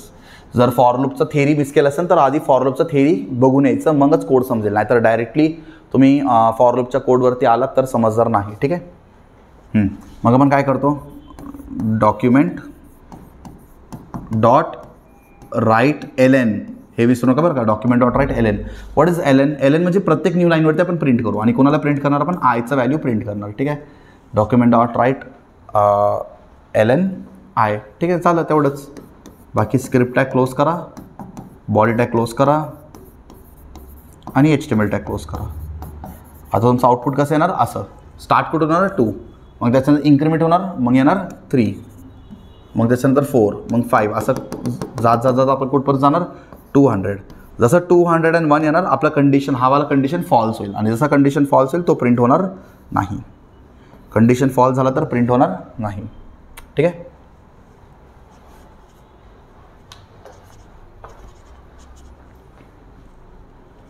For लूपचं theory बघितलं तर तुम्हाला सगळं समजून जाईल. हां, आता अजून एक कोड आहे आपल्याकडे, write a JavaScript code to display odd numbers. या टाईपचे पण क्वेश्चन एक्झाममध्ये खूप विचारतात, ऑड नंबर्स वगैरे. ठीक आहे, तर असं क्वेश्चन आलं, ऑड नंबर्स आपल्याला डिस्प्ले करायचे बिटवीन 50 to 200, म्हणजे 50, हे बघा 50 to 200 मधले जे काही ऑड नंबर्स आहेत तेवढंच आपल्याला डिस्प्ले करायचं आहे. 50 to 200 मधला ऑड नंबर्स आपल्याला डिस्प्ले करायचं आहे. कसं कोडिंग करता येईल मी तुम्हाला सांगतो. इथं इव्हेंट ड्रिव्हन नाही करायचं आहे. इव्हेंट ड्रिव्हन आहे का? नाही, नॉर्मल कोड आहे. पण आता जर हाच कोड तुम्हाला इव्हेंट ड्रिव्हननी विचारलं तर तुम्ही ते पण करू शकता. मी तुम्हाला सांगितलं इव्हेंट ड्रिव्हनमध्ये काय करायचं, आधी फंक्शनमधून कॉल करू आपण पार्स इंटिजर वापरून. आठवते, फॉर्मचं नाव, ते बॉक्सचं नाव, डॉट व्हॅल्यू देऊन. ठीक आहे, त्याला आपण म्हणतो जावास्क्रिप्ट इव्हेंट ड्रिव्हन. ठीक आहे, तर चलो आपल्याला नॉर्मल कोडिंग करायचं आहे. So first start with HTML tag. So head tag. ठीक आहे, टायटल टॅग. टायटलमध्ये आपण काय देऊ, odd numbers. Close the title tag. Title tag close झाल्यानंतर तुमचा हेड टॅग क्लोज होईल. मग आपला बॉडी टॅग ओपन होईल. बरोबर, मग आपला स्क्रिप्ट टॅग ओपन होईल. हां, आता आपल्याला काय करायचं आहे, फॉर लूप वापरायचं आहे. काय करायचं आहे, फॉर लूप वापरायचं आहे. आणि आधी आपल्याला काय करायचं आहे, 50 to 200 मधले इव्हन नंबर्स प्रिंट करायचे. ठीक आहे, काय करायचं आहे, 50 to 200 मधले इव्हन नंबर प्रिंट करण्यासाठी आपण काय करतो माहिती आहे का, for I is equal to, आयला स्टार्ट करून करणार 50 पासून. मग इथं काय देणार, I is equal to 50, semicolon द्या. आणि कुठपर्यंत जायचं तुम्हाला, I is less than equal to 200 पर्यंत जायचं आहे. ठीक आहे, आता आपण I++ लिहितो नेहमी. काय करतो, I++ लिहितो. I++ लिहिल्याने काय होतो, इन्क्रिमेंट होतो बाय 1. I++ लिहिल्याने काय होतो, इन्क्रिमेंट होतो बाय 1. तर आपण इथं असं लिहिलं तर I is equal to I+2 लिहिलं तर आता आपण काय करू, इन्क्रिमेंटच करतोय. I म्हणजे I+2 म्हणजे काय, आपण इन्क्रिमेंटच करतोय. किंवा डायरेक्टली तर नॉर्मली I+2 लिहिलं तरी चालेल, सेमिकोलन. डायरेक्टली तर तुम्ही I+2 लिहिलं तरी चालेल. आता I+2चा व्हॅल्यू काय असतो, आपण इन्क्रिमेंट करतो, पण कितीने इन्क्रिमेंट करणार, 2. आपण इन्क्रिमेंट कितीने करणार, 2. सो तुम्हाला माहिती आहे इव्हन नंबर्स, बरोबर. तर एक पहिला नंबर 50, आता काय आपलं 50 काय आपलं, ठीक आहे, 50 आपला इव्हन नंबर आहे.